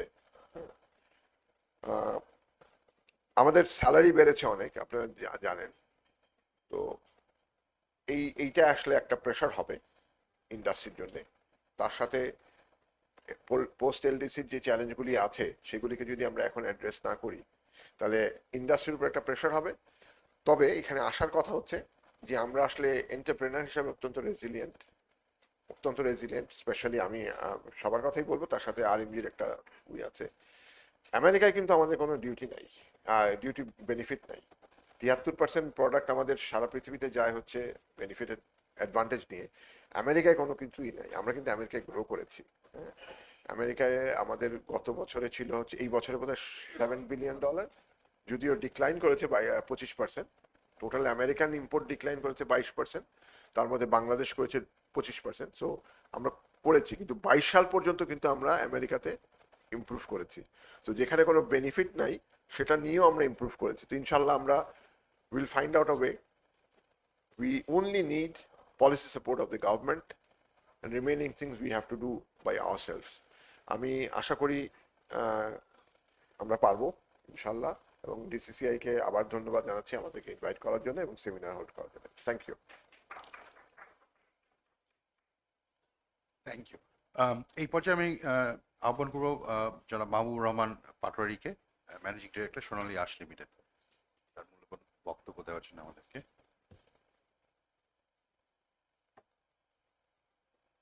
আসসালামু আলাইকুম, আমার নাম মাহবুবুর রহমান পাটোয়ারি, আমি managing director Sonali industries. Thank you. আমি ডিসিসিআইকে থ্যাংক ইউ দিচ্ছি, ধন্যবাদ জানাচ্ছি আমাকে আজকে এখানে ডিসকাশন হিসেবে আনার জন্য। এবং আমি really impressed with mister doctor Selim Raihan, ওনার প্রেজেন্টেশন নিয়ে, এবং উনি বাংলাদেশের এক্সপোর্ট রেডিনেস নিয়ে যেভাবে পলিসিগত সব সাইটকেই মোটামুটি উনি অ্যাড্রেস করতে পেরেছেন এই সংক্ষিপ্ত ইয়ের মাধ্যমে। এবং উনি নিজেও স্বীকার করেছেন যে উনি পুরো ডিটেলস বলেনি, কারণ এটা অনেক বড় সময় লাগবে। But it's a very important subject আমাদের বিজনেস কমিউনিটি এবং আমাদের দেশের জন্য, যে এলডিসি গ্র্যাজুয়েশন আমরা যেটা 24শে নভেম্বর 2026 সালে হতে যাচ্ছি, যেটা আমাদের জন্য একটা বিরাট চ্যালেঞ্জ হিসেবে আমাদের বিজনেস কমিউনিটির জন্য আসবে। হয়তো বা আমরা অনেকেই রিয়েলাইজ করেছি কিংবা করতে পারছি না, কিংবা একটু পারলেও আমরা সেভাবে প্রস্তুতি নিতে পারিনি এখনো। এবং যেটা ওনার সেমিনারে আজকের ইয়ে থেকে যে জিনিসটা ফুটে আসলো, যেটা অটোমেটিক্যালি হবে, কিন্তু আমরা কি রেডি নাকি, এবং আমরা সেটা চাই আর না চাই এটা হচ্ছে, এবং এই চ্যালেঞ্জ আমাদেরকে ফেস করতেই হবে। এবং আপনি জানেন যে এলডিসি হিসেবে আমরা অনেক বেনিফিট পেয়েছি বিভিন্ন মার্কেট থেকে, ফরেন মার্কেট থেকে, যেগুলি আমাদের ট্যাক্স বেনিফিট, এবং এই কারণেই আমরা অনেক, মানে স্পেশালি গার্মেন্টস সেক্টর এবং অন্যান্য কিছু কিছু সেক্টর আমরা এই বেনিফিট পাওয়াতেই আমরা এইভাবে গ্রো করতে পেরেছি। এবং ইমিডিয়েটলি যেটা দেখা যাচ্ছে যে গ্র্যাজুয়েশন করার পরে আমরা খুব বড় চ্যালেঞ্জ করব এবং আমাদের এখানে ফেস করব, এবং এটা আমাদের এক্সপোর্ট গ্রোথটা কিছু কমেও যেতে পারে বলে এটা অনেক স্টাডি থেকেই উঠে আসছে। আর আমাদের যেটা ওনার বক্তব্য, এবং আমরা জানিও যে আমাদের এক্সপোর্ট বাস্কেটের সিংহভাগই ধরে আছে গার্মেন্টস ইন্ডাস্ট্রি, এবং এই গার্মেন্টস ইন্ডাস্ট্রি আমাদেরকে আজকে যেই পজিশনে নিয়ে আসছে, আমরা লিস্ট ডেভেলপমেন্ট কান্ট্রিজ থেকে এখন 2015 সালে আমরা এলডিসি স্ট্যাটাস পেয়েছি, এবং যেটা আমরা 10 বছরের ভিতরে আমরা ওইখান থেকে গ্র্যাজুয়েট করে আমরা নেক্সট স্টেজে চলে যাচ্ছি। তো অবশ্যই এটা আমরা স্বীকার করতেই হবে আমাদের সবাইকে যে আমরা বাংলাদেশ এই গ্রোথটা অ্যাচিভ করতে পারছে বলেই আমরা আজকে এই গ্র্যাজুয়েট করছি, যেটা আমাদের জন্য একটা সম্মান নিয়ে আসবে, আমাদের দেশকে পৃথিবী অন্যভাবে দেখবে, এবং সেটাই আমাদের প্রত্যাশা, আমরাও সেটা চাই। কিন্তু আমরা কি রেডি নাকি, এবং আমরা আসলে যেটা ডক্টর সেলিম সাহেব বলেছেন যে, কিংবা আমাদের আগের বক্তব্য বলেছেন যে আসলে 80% টাইমসই দেখা গেছে যে এলডিসির পরে সবাই ওই জায়গায় স্টাক হয়ে রয়েছে। এখন আমরা তো, আমাদের ভিশন হচ্ছে 2041 সালের ভিতরে উন্নত দেশে পরিণত হওয়া। তো সেই জন্য অবশ্যই আমাদেরকে চ্যালেঞ্জ ওইভাবে করতে হবে, ফেস করতে হবে। এখন আমরা কেন আমাদের এক্সপোর্ট বাস্কেটকে গ্রো করতে পারি নাই, এটা আমাদের রিয়েলি সিরিয়াসলি থিঙ্ক করা উচিত। কারণ আমাদের অন্যান্য যেসব সেক্টর আছে, জুট, লেদার, টি কিংবা অন্যান্য সেক্টর, এগুলি $1 বিলিয়ন প্লাস মাইনাসের ভিতরেই ঘুরপাক খাচ্ছে, এবং এই সেক্টরগুলি কোনোভাবেই এর থেকে বেরো আসতে পারে নাই। তো আমাদেরকে রিয়েলি চিন্তা করতে হচ্ছে যে কেন আমাদের ইনভেস্টাররা এইসব সেক্টরে আমরা কেন গ্রো করতে পারি না। নিশ্চয়ই রিটার্ন কিংবা পলিসিগত কারণ কিংবা বিভিন্ন কারণে আমরা এই থেকে বেরো আসতে পারি না। তো এইগুলি যদি আমরা বেরোয় না আসতে পারি, যেটা উনি বললেন যে এটা যদি একটা রকেট হয়, এর বুস্টার এক এক লেভেলে গিয়ে শেষ হয়ে যাবে, তখন আমাদেরকে নতুন প্রোডাক্টের উপর যেতে হবে। এখন আমাদের এইখানে অনেক কিছু রিলেটেড এবং যেগুলি পলিসিগত সাপোর্টের কারণেই আমরা আগাতে পারছি না। আমার গার্মেন্টস উনি একটু আগে বলে গেছেন যে জাস্ট একটা সিম্পল এক্সাম্পল উনি দিয়েছেন যে 5 weeks ago আমাদের ইনসেন্টিভ হঠাৎ করে কমায় দেওয়া হলো কোনো রকম ডিসকাশন ছাড়া ইন্ডাস্ট্রির সাথে, এবং দেওয়া হলো 26শে জানুয়ারি, এফেক্টিভ 1st জানুয়ারি। এবং আমাদের জানি, আমরা সবাই প্র্যাকটিস দেখেছি, জুন থেকে জুলাইয়ের ভিতরে সাধারণত ইনসেন্টিভের পলিসিটা হয়। তো মিডল অফ দ্য ইয়ার হবে, এটা আনএক্সপেক্টেড। ইলেকশন হলো, ইলেকশনের আগেও আমাদের যদি মাননীয় মন্ত্রীরা তারা ইলেকটেড হয়েছে পরে, তাহলে এই ডিসিশনটা তার আগে নেওয়া হয়েছে। তো এখানে মানে এইভাবে যদি হুট করে কোনো ডিসিশন নেওয়া হয়, তাহলে আমরা যে স্মার্ট ইকোনমি করতে চাচ্ছি, আমরা যে স্মার্টভাবে ডেভেলপ করতে চাচ্ছি, তো এইটা তো হতে পারে না। আর ঠিক আছে, আমি যদি 26 সালে 25 সালে আমাদের এলডিসি স্ট্যাটাস চলে যাবে, আমাদের তখন সাবসিডি কমে যাবে, তাহলে পৃথিবী যারা অলরেডি যেসব দেশ এলডিসি থেকে চলে গ্র্যাজুয়েট করে, তারাও তো তাদের ইন্ডাস্ট্রিকে অন্যভাবে ইনসেন্টিভ করতেছে, এবং সেই ইনসেন্টিভগুলি কি, তো সেগুলি তো আমাদের সাথে ডিসকাশন করে সেগুলি এখন থেকে আমাদেরকে শুরু করা উচিত। সেই দিকেও তো আমরা যাইনি। তো এগুলির ডিসকাশনের ব্যাপার আছে যে ইন্ডিয়া কিভাবে তার ইন্ডাস্ট্রিকে সাপোর্ট দিচ্ছে এই অবস্থায়। তারা তো অলরেডি গ্র্যাজুয়েটেড, তারা অন্যভাবে করছে, কিন্তু একই জিনিসই করছে। আমি মেনলি ফ্রম জুট সেক্টর, তো আমি আমাদের জুট সেক্টরের অনেকগুলি ইস্যু যেটা আমি বলতে চাই, হাইলাইট করতে চাই, যাতে বোঝা যায় যে কেন এক্সপোর্ট বাস্কেটটা আমরা এখনো ইনক্রিজ করতে পারিনি। আমরা জানি যে জুট বাংলাদেশের ইকোনমিকে 100% ভ্যালু অ্যাডিশন করে, যেটা অন্য কোনো সেক্টর এত করতে পারে না। অনেক বেশিরভাগ ইন্ডাস্ট্রি আমাদের ইম্পোর্ট বেস, আমাদের র মেটেরিয়াল আনতে হবে, নাহলে কিছু আনতে হবে।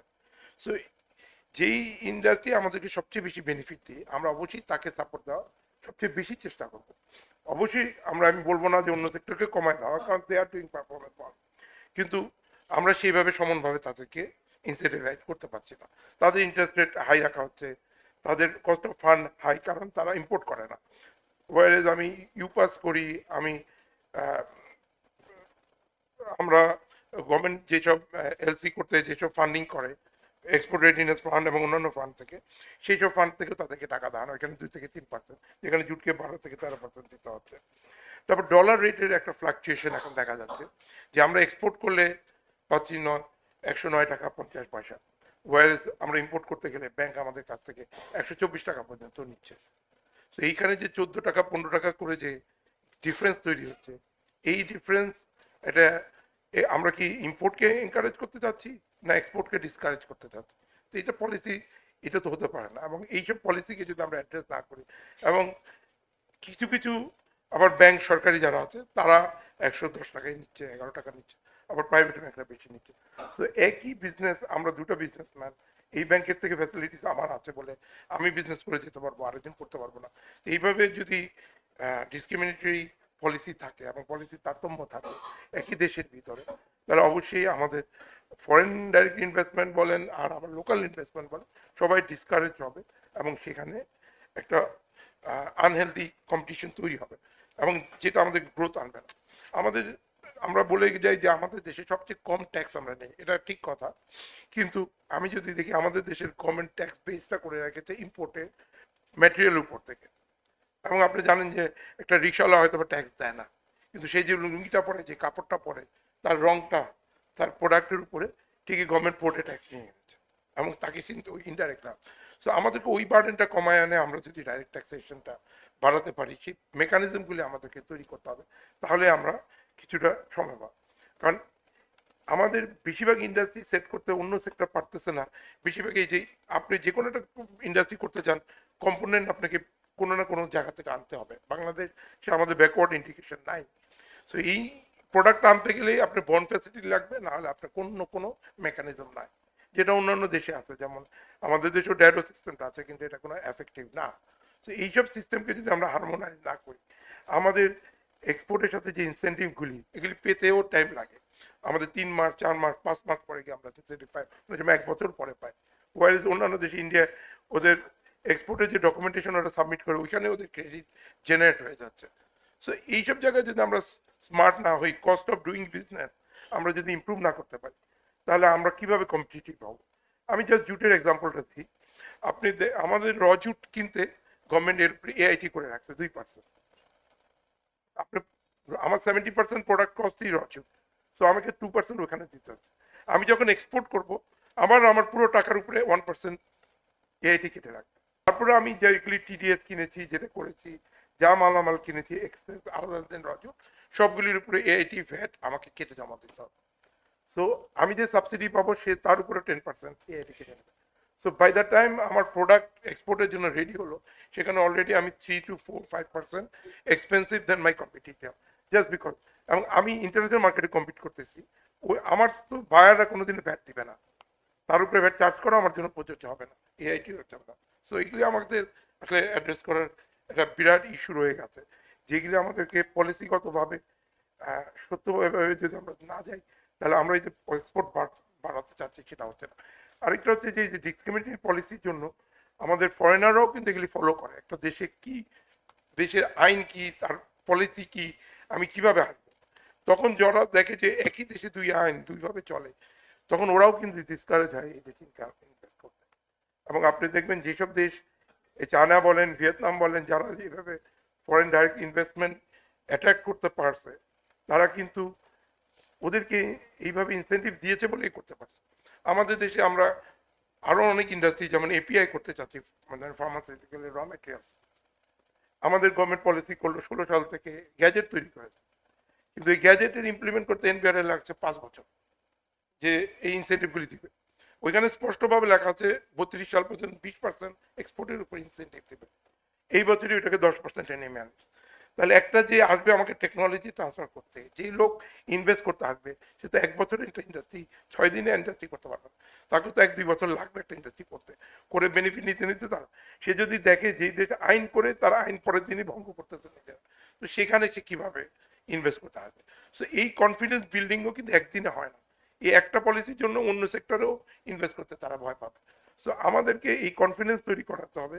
এগুলি খুবই হুট করে একটা ডিসিশন নেওয়ার থেকে ডিসকাশনের মাধ্যমে স্মার্ট ওয়েতে করতে হবে। আমাদের প্রাইম মিনিস্টার আমাদেরকে বলতেছে স্মার্ট বাংলাদেশ করতে হবে, স্মার্ট। তো আমাদেরকে স্মার্ট বাংলাদেশ করতে হলে স্মার্ট পলিসিতে যেতে হবে, এবং পলিসি মেকিং পলিসিটাও আমাদের স্মার্ট হতে হবে।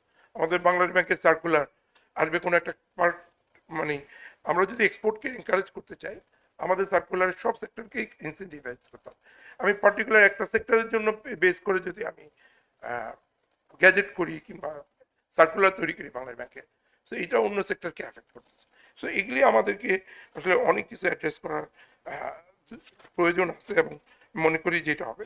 বাট আমি মনে করি যে আজকের উনি পেপারে যেভাবে দেখাচ্ছে যে বাংলাদেশের এক্সপোর্ট ম্যাট্রিক্স কিংবা আমাদের ইন্ডাস্ট্রি ম্যাট্রিক্স, এবং ইন্ডিয়া, থাইল্যান্ড, ভিয়েতনাম, প্রতিটা দেশ কিন্তু বিভিন্ন সেক্টরকে বেস করে এমনভাবে তৈরি করছে যে তাদের কোনো একটা সেক্টর খারাপ করলেও কিন্তু দেশকে ওইভাবে এফেক্ট করবে না। কিন্তু আমরা যেভাবে হয়েছি একটা প্রোডাক্টের উপর মেইনলি বেস করে, যদি আল্লাহ না করুক এখানে কোনো প্রবলেম আসে কিংবা কোনো ভবিষ্যতে আসে, আমাদের দেশ পুরো একটা হুমকির সম্মুখীন হবে। এবং এটা গভর্নমেন্ট খুবই স্ট্রংলি রিয়েলাইজ করতেছে এবং বারবার পুশ করতেছে, কিন্তু আমি জানি না কোথাও থেকে পলিসিগত প্রবলেমটা রয়ে গেছে, যেখানে আমরা এটাকে ঠিকভাবে অ্যাড্রেস করতে পারি না এখন। এবং আমি মনে করি যে আমাদের বিজেএম এর বক্তব্য উনি বলে গেছেন যে আমাদের গার্মেন্টসও এখনো অনেক অপরচুনিটি রয়ে গেছে, যেখানে আমরা এখনো গ্রোথ পাই নাই, পেতে পারবো, যেমন সিনথেটিক এবং অন্যান্য non manmade fibre, sorry non natural fibre, manmade ফাইবারে আমরা যেতে পারবো। আমি মনে করি রিয়েলি যে ওই সেক্টরটা আরো গ্রো করার আমরা আমরা আমি মনে করি, যেহেতু আমরা এটা পৃথিবীতে অনেক সেক্টরে, ওই সেক্টরে যেমন কটনে আমরা নাম্বার 1, ডেনিমে আমরা নাম্বার 1, সো দ্যাট মিনস যে আমাদের এই সেক্টরের বিজনেসম্যানরা এখন ওয়ার্ল্ড স্ট্যান্ডার্ড এবং তাদের ইন্ডাস্ট্রিগুলি ওয়ার্ল্ড স্ট্যান্ডার্ড। সো আমরা যদি ওই ওয়ার্ল্ড স্ট্যান্ডার্ড হয়ে থাকি, আমরা চ্যালেঞ্জ ফেস করতে পারবো, কিন্তু আমাদের অন্য সেক্টরগুলিকে আমাদের ওই ক্যাপাবিলিটিতে আনতে হবে, তাহলে আমরা আমাদেরকে সেই ধরনের সাপোর্ট দিতে হবে। Thank you very much.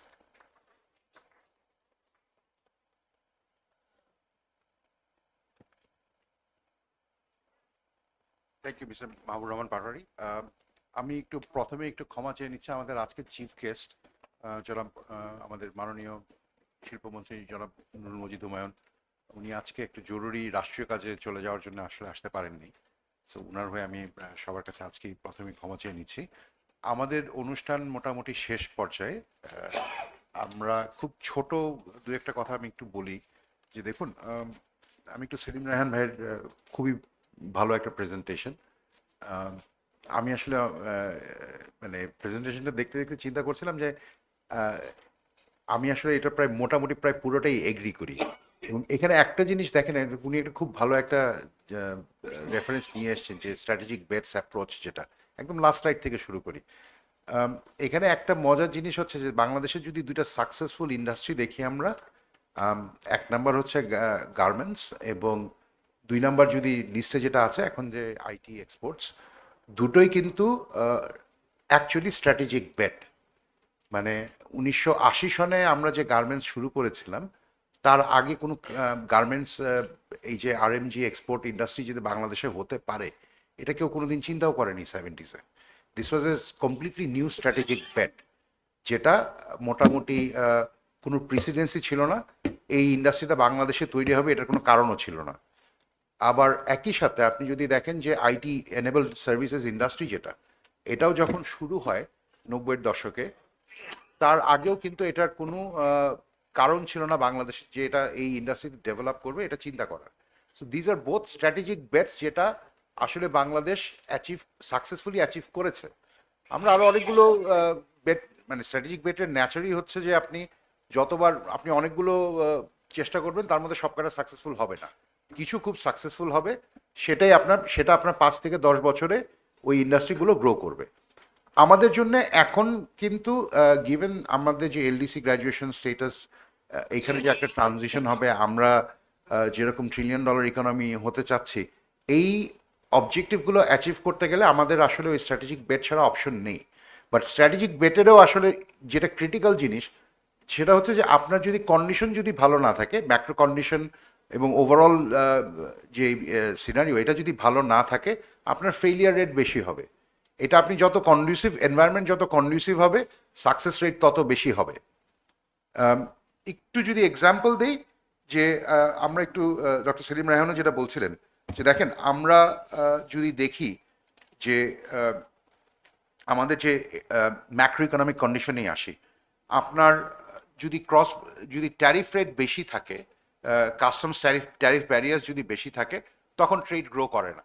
সেটা ইনবাউন্ড এবং আউটবাউন্ড দুই জায়গায় কাজ করে। ভিয়েতনামের এক্সাম্পলে যেটা আমরা দেখতে পাচ্ছি, যে ওখানে কিন্তু ট্যারিফ ব্যারিয়ার আগেই কমিয়ে নিয়ে আসা হয়েছে, কিংবা র্যাশনালি স্ট্র্যাটেজিক্যালি এগুলোকে অ্যামেন্ড করা হয়েছে। আমাদেরকেও এটা করতেই হবে। আমাদের যদি কাস্টমস ক্লিয়ারেন্স কিংবা সিম্পল ট্যাক্স পেমেন্ট এই জিনিসগুলো যদি সিম্পলিফাইড না হয়, তাহলে আমাদের যেই স্ট্র্যাটেজিক বেটি আমরা নেই না কেন, তার ফেলিয়ার রেট বেশি থাকবে।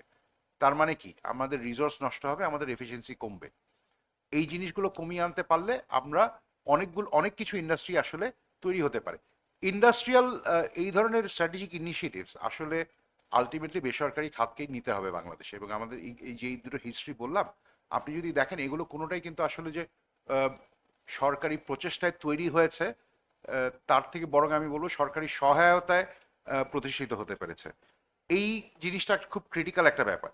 আরেকটা ওই এলডিসি গ্র্যাজুয়েশনের ব্যাপারে যেটা আমি আসলে একটা ওপেন কোয়েশ্চেন রাখতে চাই, এটা মোটামুটি শুধু আমার নিজের কোয়েশ্চেন আসলে, যে দেখুন, এলডিসি গ্র্যাজুয়েশন মানে হচ্ছে আপনাকে ট্যারিফ ব্যারিয়ার্স কমিয়ে নিয়ে আসতে হবে। এলডিসি গ্র্যাজুয়েশন মানে হচ্ছে আপনি আগে যে কনসেশনাল ডেটে অ্যাক্সেস পেতেন, কনসেশনাল অ্যাক্সেস টু ফাইন্যান্স ছিল, সেটা চলে যাবে। কিন্তু অন্যদিকে অপরচুনিটি, সেলিম রায়হান সাহেবও যেটা বলেছিলেন, যে অপরচুনিটিস তো অটোমেটিক না। এবং অপরচুনিটি আসলে কি হতে পারে, এই ব্যাপারে আমি একটা ছোট্ট একটা এক্সাম্পল দিই। যে দেখুন, যদি আমরা দেখি এলডিসি হিসাবে আপনার international access to finance, international মার্কেটের অ্যাক্সেস টু ফাইন্যান্স আসলে শুধুমাত্র কনসেশনাল উইন্ডোতে। কনসেশনাল উইন্ডোটার তুলনায় যদি কমার্শিয়াল উইন্ডো চিন্তা করি আমরা, কমার্শিয়াল উইন্ডো আসলে কনসেশনাল উইন্ডোর কয়েক হাজার গুণ বড়।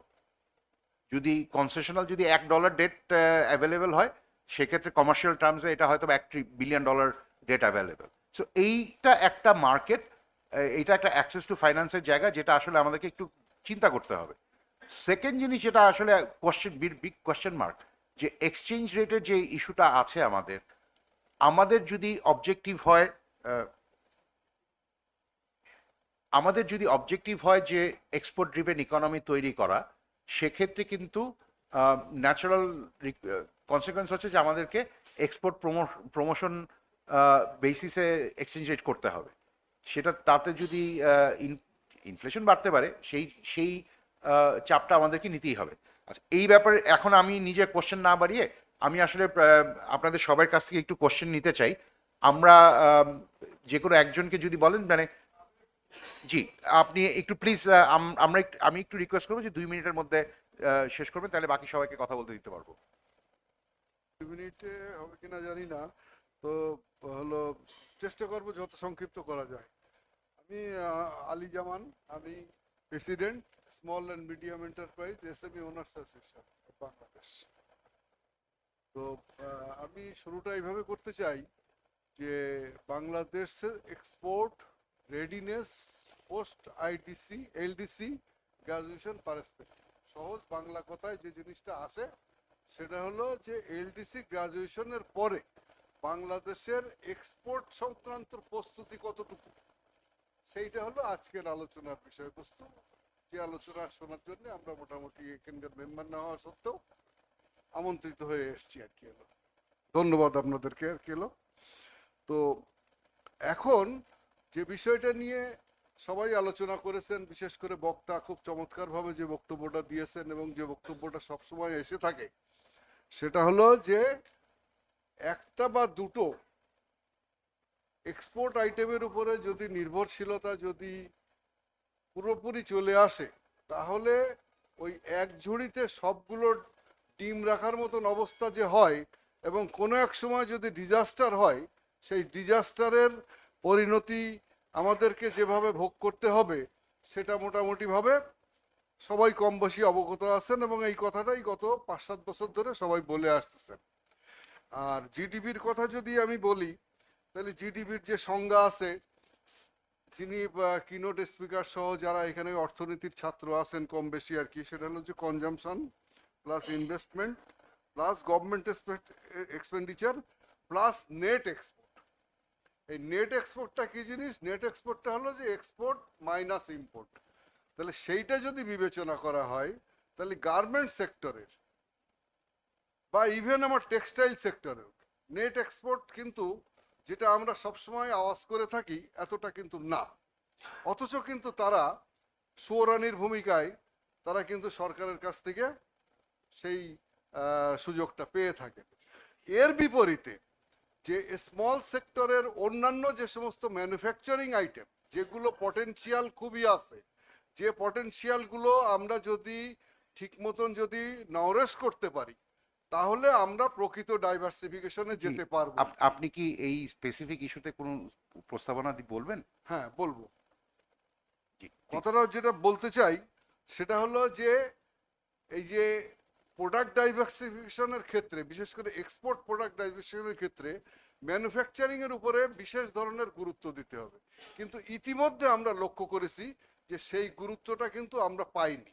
যেমন ধরেন, প্রধান যে জিনিসটা সেটা হলো যে আমরা ইনফ্রাস্ট্রাকচারে রাষ্ট্রীয় পর্যায়ে কিছু সুবিধা পেলেও আমরা যেটা বারবার করে বলি যে স্পেশাল ইকোনমিক জোন হয়েছে, এই স্পেশাল ইকোনমিক জোনের সুবিধা খুব কম স্মল সেক্টর পেয়েছে। আপনারা ঢাকা চেম্বার থেকে স্মল সেক্টর নিয়ে কম বেশি একটু নাড়াচাড়া করেন, আমরা এটা জানি। কিন্তু আমাদের দেশে যে এই ইকোনমিক জোনগুলো হয়েছে, সবই তো প্রাইভেট সেক্টর ইকোনমিক জোন, এবং বাজার দামের থেকে বেশি দামে তারা জায়গা বিক্রি করে। আমি প্রমাণ দিতে পারি। জি জি। আচ্ছা, দ্বিতীয় যে জিনিসটা হলো সেটা হলো জ্বালানি, বিদ্যুৎ এবং গ্যাসের মূল্য কি পরিমাণ বেড়েছে সেটা তো জানা আছে। আগামী ফেব্রুয়ারি থেকে 81% পাইকারি হারে বিদ্যুতের দাম বাড়ানোর প্রস্তাব আছে, যেটার খুচরা পর্যায়ে নেট গড়ে আর কি হলো 50%-এর কম হবে না। এখন এই পরিমাণ ব্যয় নির্বাহ করার পরে কতটুকু ম্যানুফ্যাকচারিং সেক্টর সুবিধা করতে পারবে টিকে থাকার জন্য, 26 সালের সেপ্টেম্বর মাস পর্যন্ত টিকে থাকতে পারবে কিনা সেটা নিয়েই কিন্তু যথেষ্ট সন্দেহের অবকাশ এসে গেছে। কারণ ইতিমধ্যে স্মল সেক্টরের ঋণের সুদের হার 13% হয়ে গেছে, প্লাস 1% সুপারভিশন চার্জ। জি। তো সুতরাং আপনার টিকে থাকাটাই যেখানে বড় প্রশ্ন, সেখানে আমরা ওই সময় এক্সপোর্ট কিভাবে করব সেইটা এখন আর কি প্রত্নতাত্ত্বিকের গবেষণার বিষয় এসে দাঁড়াবে। দ্বিতীয় আরেকটা জিনিস বারবার যেটা বলা হয়, ট্যাক্স জিডিপি রেশিও, খুব সহজেই একটা জিনিস আমরা বলে থাকি যে 10%-এর বেশি। আরে বাবা, ওর সঙ্গে ভ্যাট যোগ করো না, ভ্যাটও তো ট্যাক্স। তাহলে ভ্যাট যোগ করলে সেটা আসতেছে প্রায় 55%-এর মতন আর কি হলো। ডাইরেক্ট ট্যাক্স আমাদের দেশে আর 1 টাকাও বাড়বে না, আমি দায়িত্ব নিয়ে বলতে পারি। দায়িত্ব নিয়ে বলতে পারি এই জন্যে যে ট্যাক্সের খাতায় নাম লিখেছে যে ব্যক্তি, সে গলা হাড়ি কাটে গলা দিয়েছে। ওই লোকটার উপরেই যত জুলুম, যত অত্যাচার, যত বার্ডেন এসে যাচ্ছে। এটা ডাইভার্সিফিকেশনের কোনো রাস্তা নেই।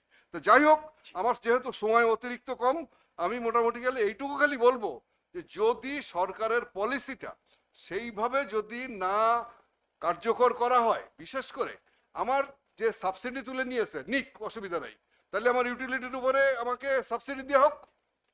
আমার যে হলো ক্যাশ ইনসেন্টিভ তুলে নেওয়া হয়েছে নিক, অসুবিধা নাই। আর সালমান সাহেব যেহেতু বলেছে যে আমার দেওয়ার টাকা নেই, আমি দেবো থেকে, বাংলাদেশের দ্বিতীয় কোনো ব্যবসায়ী নেই যে তার মুখের উপর কথা বলে, তো ঠিক আছে, বাদ দিলাম, মেনে নিলাম আর কি। তাহলে আমার ইউটিলিটির উপরে আবার সাবসিডি দিক, দেখে দেখে যারা যারা এক্সপোর্ট ওরিয়েন্টেড আর কি হলো বিজনেস অর্গানাইজেশন আছে। ধন্যবাদ আমার মনে হয় সবাইকে। এই জিনিস আপনি জি, থ্যাংক ইউ। নেক্সট আর কেউ কিছু বলতে চান? পাটোয়ারি সাহেব বলেন। সরি, আসছি আবার ওদিকে। আসসালামু আলাইকুম। আমি Enamul Haque Patwari, former director, Dhaka chamber. আর আমি জুট গুডস এক্সপোর্টার এবং জুট গুডস অ্যাসোসিয়েশন সাবেক সভাপতি।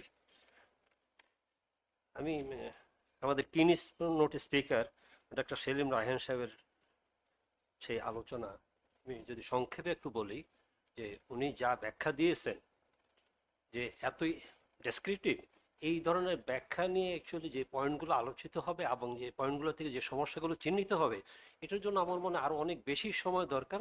এবং এই বেশি সময়টা এই জন্য দরকার যে আপনি সমস্যাগুলো চিহ্নিত করে কিন্তু এটা অ্যাকচুয়ালি যেতে হবে। আমরা তো এইভাবে অনেক আলোচনা বিভিন্ন সময় করেছি এক্সপোর্টের ব্যাপারে, আমি নিজেও এখানে ঢাকা চেম্বার ছাড়াও বাইরেও করেছি। কিন্তু এক্সপোর্টকে আপনি যদি সাপোর্ট করতে হয়, অনেকগুলো ইস্যু আছে, যে ইস্যুগুলো এখানে ওনার ইস্যু এতগুলো পয়েন্ট আমি আলোচনা না করে আমি এক কথায় বলবো যে ওনার আমি 100% সাপোর্ট করে আমি একটু বলতে চাই যে আমাদের যে ফ্যাসিলিটিসগুলো সবচেয়ে বেশি উন্নত দরকার, সেটা ট্রান্সপোর্টেশন ফ্যাসিলিটিস।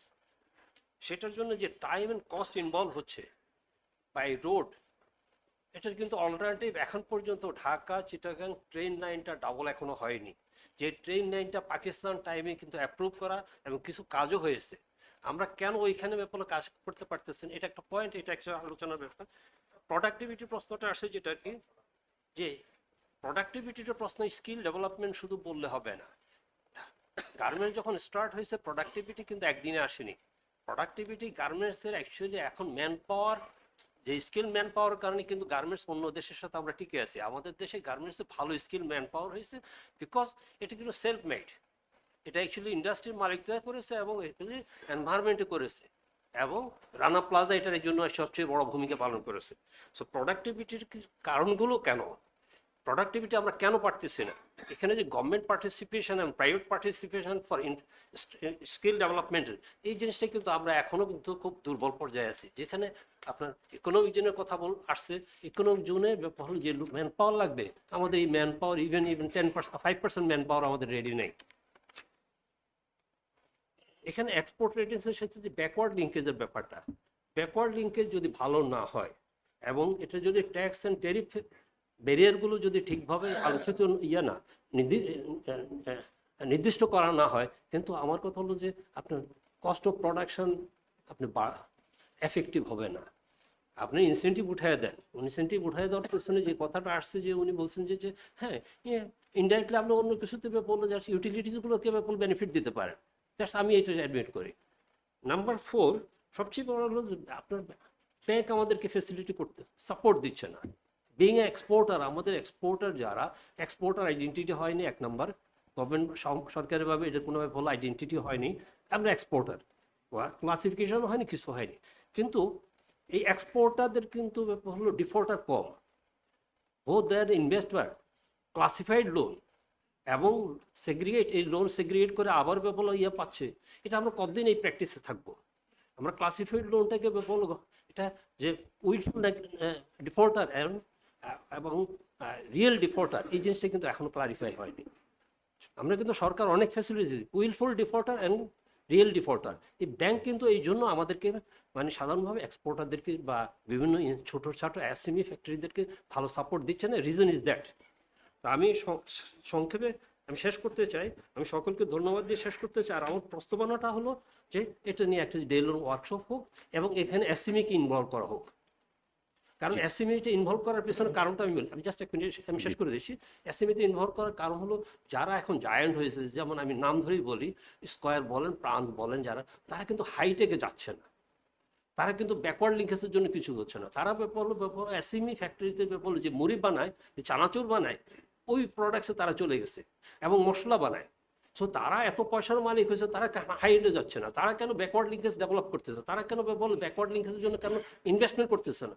তাদের কি স্কিল ডেভেলপমেন্ট ব্যাপার, তারা অন্যদের স্কিলগুলো নিয়ে যাচ্ছে, কিন্তু তারা নিজেরা কোনো ডেভেলপ করতেছে না। সো আমার প্রস্তাবনা এখানেই শেষ। আমি জাস্ট বলবো যে এটা ডে লং ওয়ার্কশপ করা হোক। ধন্যবাদ সবাইকে। Thank you. জি বলুন। আসসালামু আলাইকুম, আমি Harun Rashid, research manager, Bangladesh foreign trade institute. প্রথমেই ঢাকা চেম্বার অফ কমার্সকে ধন্যবাদ জানাতে চাই যে ঢাকা চেম্বার অফ কমার্স সবসময় সময়োপযোগী বিষয়গুলো নিয়ে সেমিনার করে। তো আজকে আমরা স্যারের প্রেজেন্টেশন দেখলাম এবং পোস্ট এলডিসি গ্র্যাজুয়েশন পরবর্তী যে চ্যালেঞ্জগুলো আইডেন্টিফাই করা হলো এবং সে প্রেক্ষিতে কিছু পরামর্শ বা সাজেশন ছিল। পাশাপাশি আমি একটু সামারাইজ করে মানে ডাব্লিউটিওর আন্ডারে মানে ট্রেডের ক্ষেত্রে, স্পেশালি ট্রেডের ক্ষেত্রে যেই সমস্যাগুলো হতে পারে জাস্ট 1 মিনিটে বলে দিচ্ছি।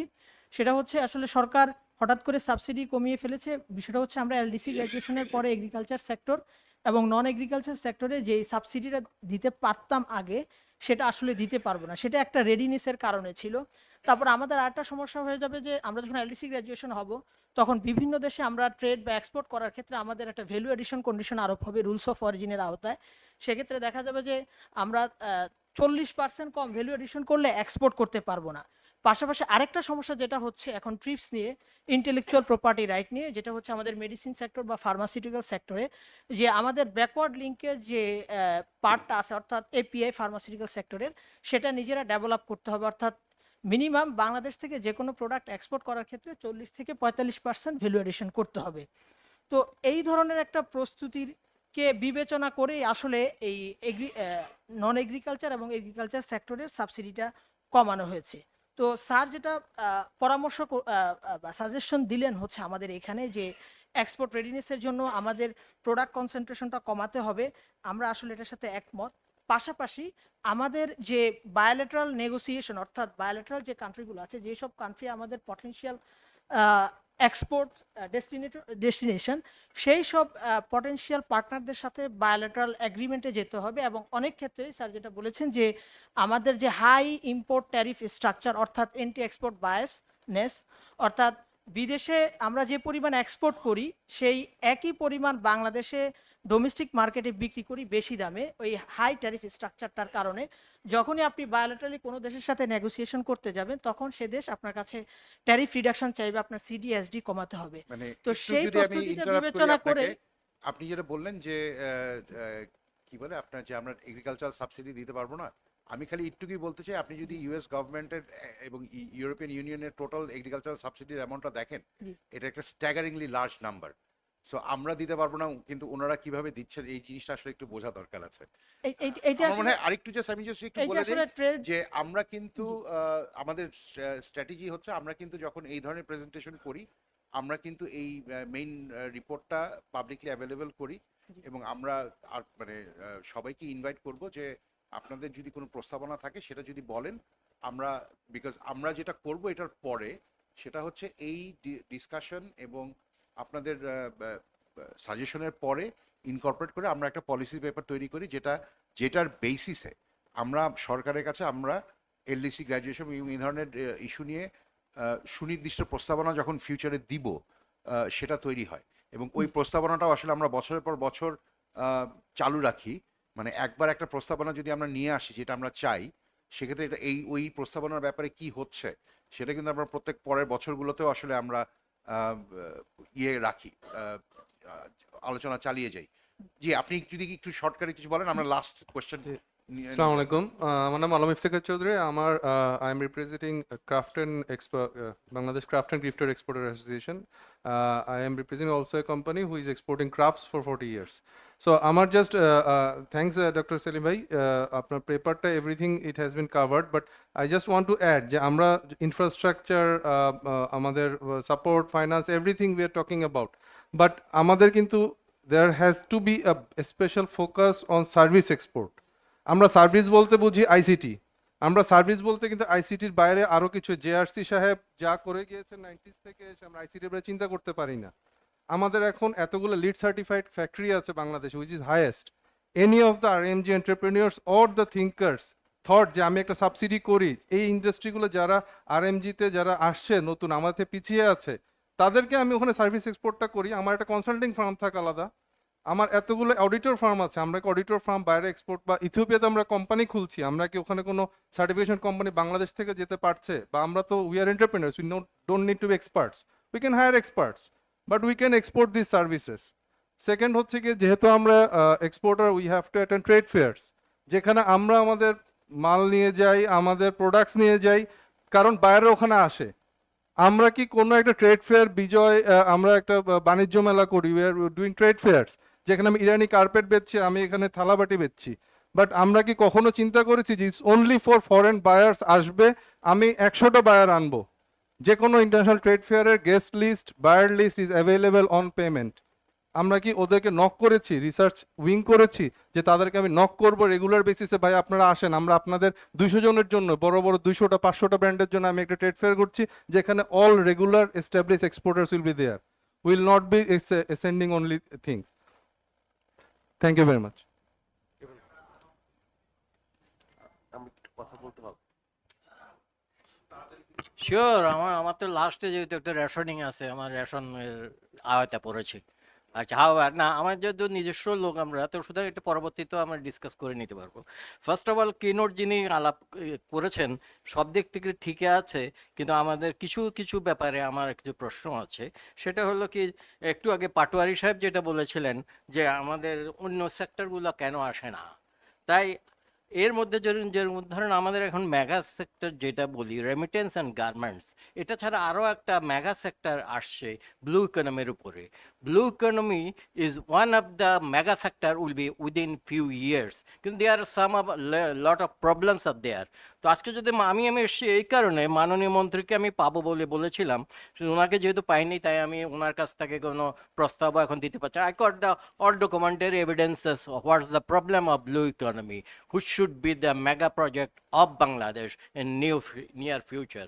তো সেই জন্য আমি পরবর্তীতে আমি মাননীয় ঢাকা চেম্বারের সভাপতির সাথে আলোচনা করে একটা চিঠি দেওয়ার চেষ্টা করব হোয়াটস দ্য প্রবলেম, যারা, কারণ FBCCI তেও পরশুদিন আমাদের সাথে সভা হয়েছে, FBCCI তো আমি তাই বলেছি as I am the co-chairman of FBCCI of Industries, so I'll do it. I need your cooperation in this আপনি একটু regard. দয়া করে প্রস্তাবনাগুলো দিয়ে দিলে আমরা এটা ইনকর্পোরেট করে ফেলবো। Okay, G, thank please. you.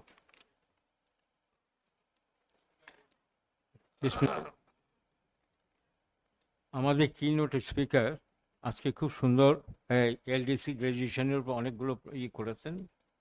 আমার কথা হলো, আমরা তো চ্যালেঞ্জ দেখতেছি খুব সামনে। আমাদের পূর্বে আমাদের দেশ ছিল গোল্ডেন ফাইবার, সোনালি আঁশ, সেটা চলে গেছে। তার মাঝখানে আসছিল আমরা হোয়াইট গোল্ড, যেটা আমরা আমাদের দক্ষিণ অঞ্চলে হয়তো সিম, সেটাও চলে যাওয়ার কথা। এখন কোনো রকম বেঁচে আছে আপনার গার্মেন্টস এবং আর হলো আমাদের ইন্ডাস্ট্রি, ফার্মাসিউটিক্যাল ইন্ডাস্ট্রি। যদি এই LDC গ্রাজুয়েশন চলে যায়, তাদের এখন পর্যন্ত তাদের ফার্মাসিউটিক্যালের কোনো প্রস্তুতি নাই। এত এক্সপোর্ট করি, সেটা এক্সপোর্ট করার মতন হয়নি। এখন আপনি যে সমস্ত কথাগুলো বলেছেন, আমরা দেখতেছি আমরা এখন হাবুডুবু খাচ্ছি।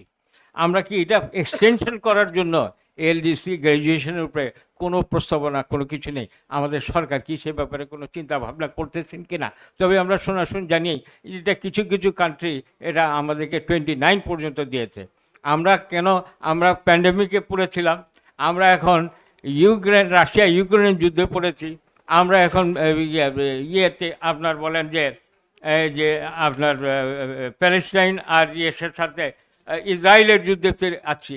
আমরা তো এমনি আমাদের টাইমটা এক্সস্টেড হয়ে গেছে। আমরা তো এখন সাপ্লাই চেনে এগুলো তো হয়ে যাচ্ছি, ব্লকটে হয়ে যাচ্ছি। আমাদের সমস্ত পণ্য আনা নেওয়া ব্যবসাতে হচ্ছে। তা আমরা মনে করি, আমি মনে করি ঢাকা চেম্বার এই ব্যাপারে সরকারের সাথে উদ্যোগ নেওয়া হোক। এটা সামনে 13তম WTO হবে, সেখানে আমরা কিভাবে এটা পেতেও পারি এবং আমাদের যেগুলো ইকোনমিক জোন তৈরি হচ্ছে এবং আমাদের যে আপনার যে ডিপ সি পোর্ট তৈরি হবে সেই বেনিফিটগুলো আমরা কিভাবে নিতে পারি। যেহেতু আমাদের একটা কথা আপনার খুব কাজে দিয়েছে, আমাদের যে আগে বলতাম ব্র্যান্ডিং করতাম আমাদের দেশে খুব চিপ লেবার পাওয়া যায়, কিন্তু এই চিপ লেবারের দিন শেষ হয়ে গেছে। এখন অন্য দেশ যা লেবার যা করতে পারে আমরা সেটাকে আমরা কথা হলো লেবারদেরকে কিভাবে আমরা এখানে আরো আপগ্রেডেশন করতে পারি আর টাইম এক্সটেনশন চাই। আর এগুলো ধন্যবাদ। Thank you. আমার মনে হয় আমরা একটু এটা কিন্তু ওপেন রাখছি, প্রস্তাবনা দিয়ে দিবেন, আমরা এটা ইনকর্পোরেট করব। Thank you. ধন্যবাদ। বলতেছেন না বলবো, কে বলেন বলেন বলেন, সরি আপনাকে দিয়েছিলাম আমি। আমি Ahmed Majumdar, chairman Bangladesh jute goods exporter association. আসলে মন্ত্রী মহোদয়কে উদ্দেশ্য করে আসছিলাম, ওনাকে কিছু প্রশ্ন করার ছিল। আমি ওনার প্রতিনিধিও একজন দেখলি, উনিও অনুপস্থিত।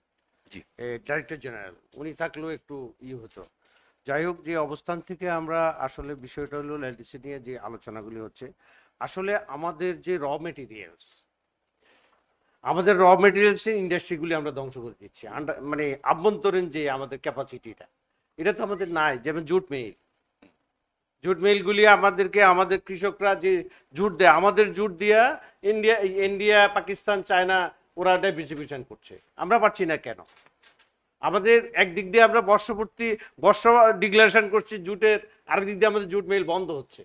আরেকটা বিষয় হচ্ছে, আমরা যেই অবস্থানটা কি ছিলাম, আমরা আজকে উনি আমাদের মাননীয় মন্ত্রী ছিলেন নরসিংদী এলাকা, আমাদের জুট মিলের যে একটা রমরম অবস্থা ছিল, যে অবস্থায় আমরা 17টা জুট মিলে বিজিএমসি থেকে আমরা 700 থেকে 800 মিলিয়ন ডলার বছরে ইনকাম করতাম, সেইটা এখন আমাদের নাই, এখন পিছনের দিকে চলে গেছে। তারপরে আমাদের প্রাইভেট সেক্টরের জুট মিলগুলি, এমনকি যিনি বেসরকারীকরণ করছেন, ওনার বেসরকারি সালমান এফ রহমান সাহেব, ওনার বেক্সিমকো জুট মিলও বন্ধ, উনি বেসরকারীকরণ করছেন। কিন্তু এই অবস্থান থেকে আমাদের পলিসিগতভাবে আমার আসতে হবে, ওনার বিরুদ্ধে তো কেউ কথা বলতে পারে না। এখন ব্যাপারটা কারোর বিরুদ্ধে আমি ব্যক্তিগতভাবে আক্রমণ করতে চাই না। এই বিষয়টা হলো যে আমাদের সাস্টেইনেবল ডেভেলপমেন্টের যদি দরকার হয়, আপনি কেন এই যে আজকে দেখেন সিন্ডিকেট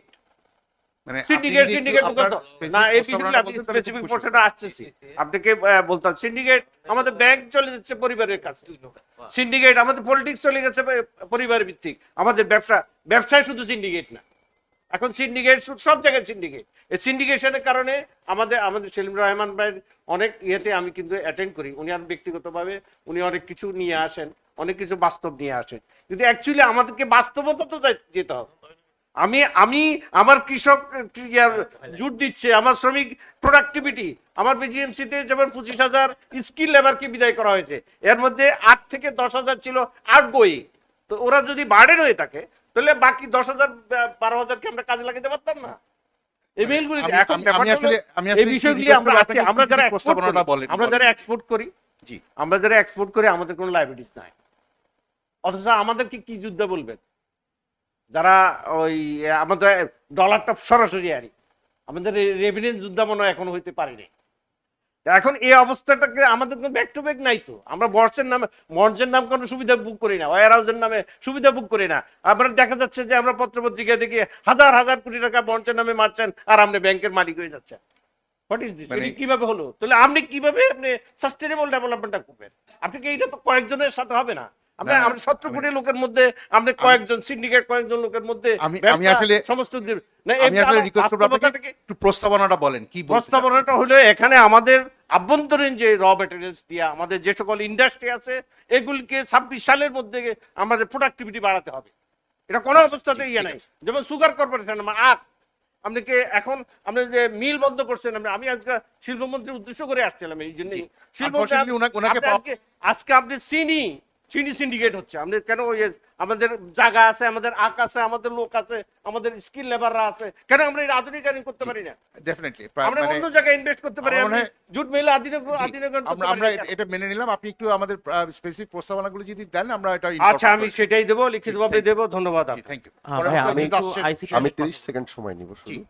আমি কিশোর কুমার সাহা, সহকারী পরিচালক, কৃষি বিপণন দপ্তর, কৃষি মন্ত্রণালয়। আমার এখানে স্যার যেটা বলছিলেন যে এক্সপোর্ট ডাইভার্সিফিকেশনের কথা, তো এই ক্ষেত্রে আমার যে প্রস্তাবনা সেটা হচ্ছে আমাদের মাননীয় প্রধানমন্ত্রী কিন্তু অ্যাগ্রো বেস যে প্রসেসিং ইন্ডাস্ট্রি ডেভেলপের জন্য বলতেছেন, এবং অ্যাগ্রো প্রসেসিং এর কিন্তু ভালো সুযোগও তৈরি হচ্ছে দিন দিন। তো আমাদের এখানে দেখেন যে আমাদের গার্মেন্টস, আইটি সেক্টর আর ম্যান পাওয়ার এক্সপোর্টের এই বিষয়গুলো নিয়েই তো আমরা পড়ে আছি।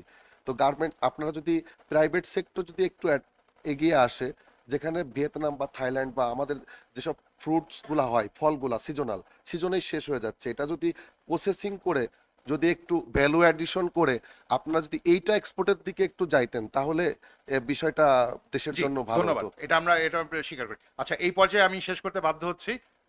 আমাদের অনুষ্ঠান শেষ করে আজকে একটু এখনই প্লিজ আমাদের লাঞ্চে একটু জয়েন করবেন আপনারা। Thank you very much.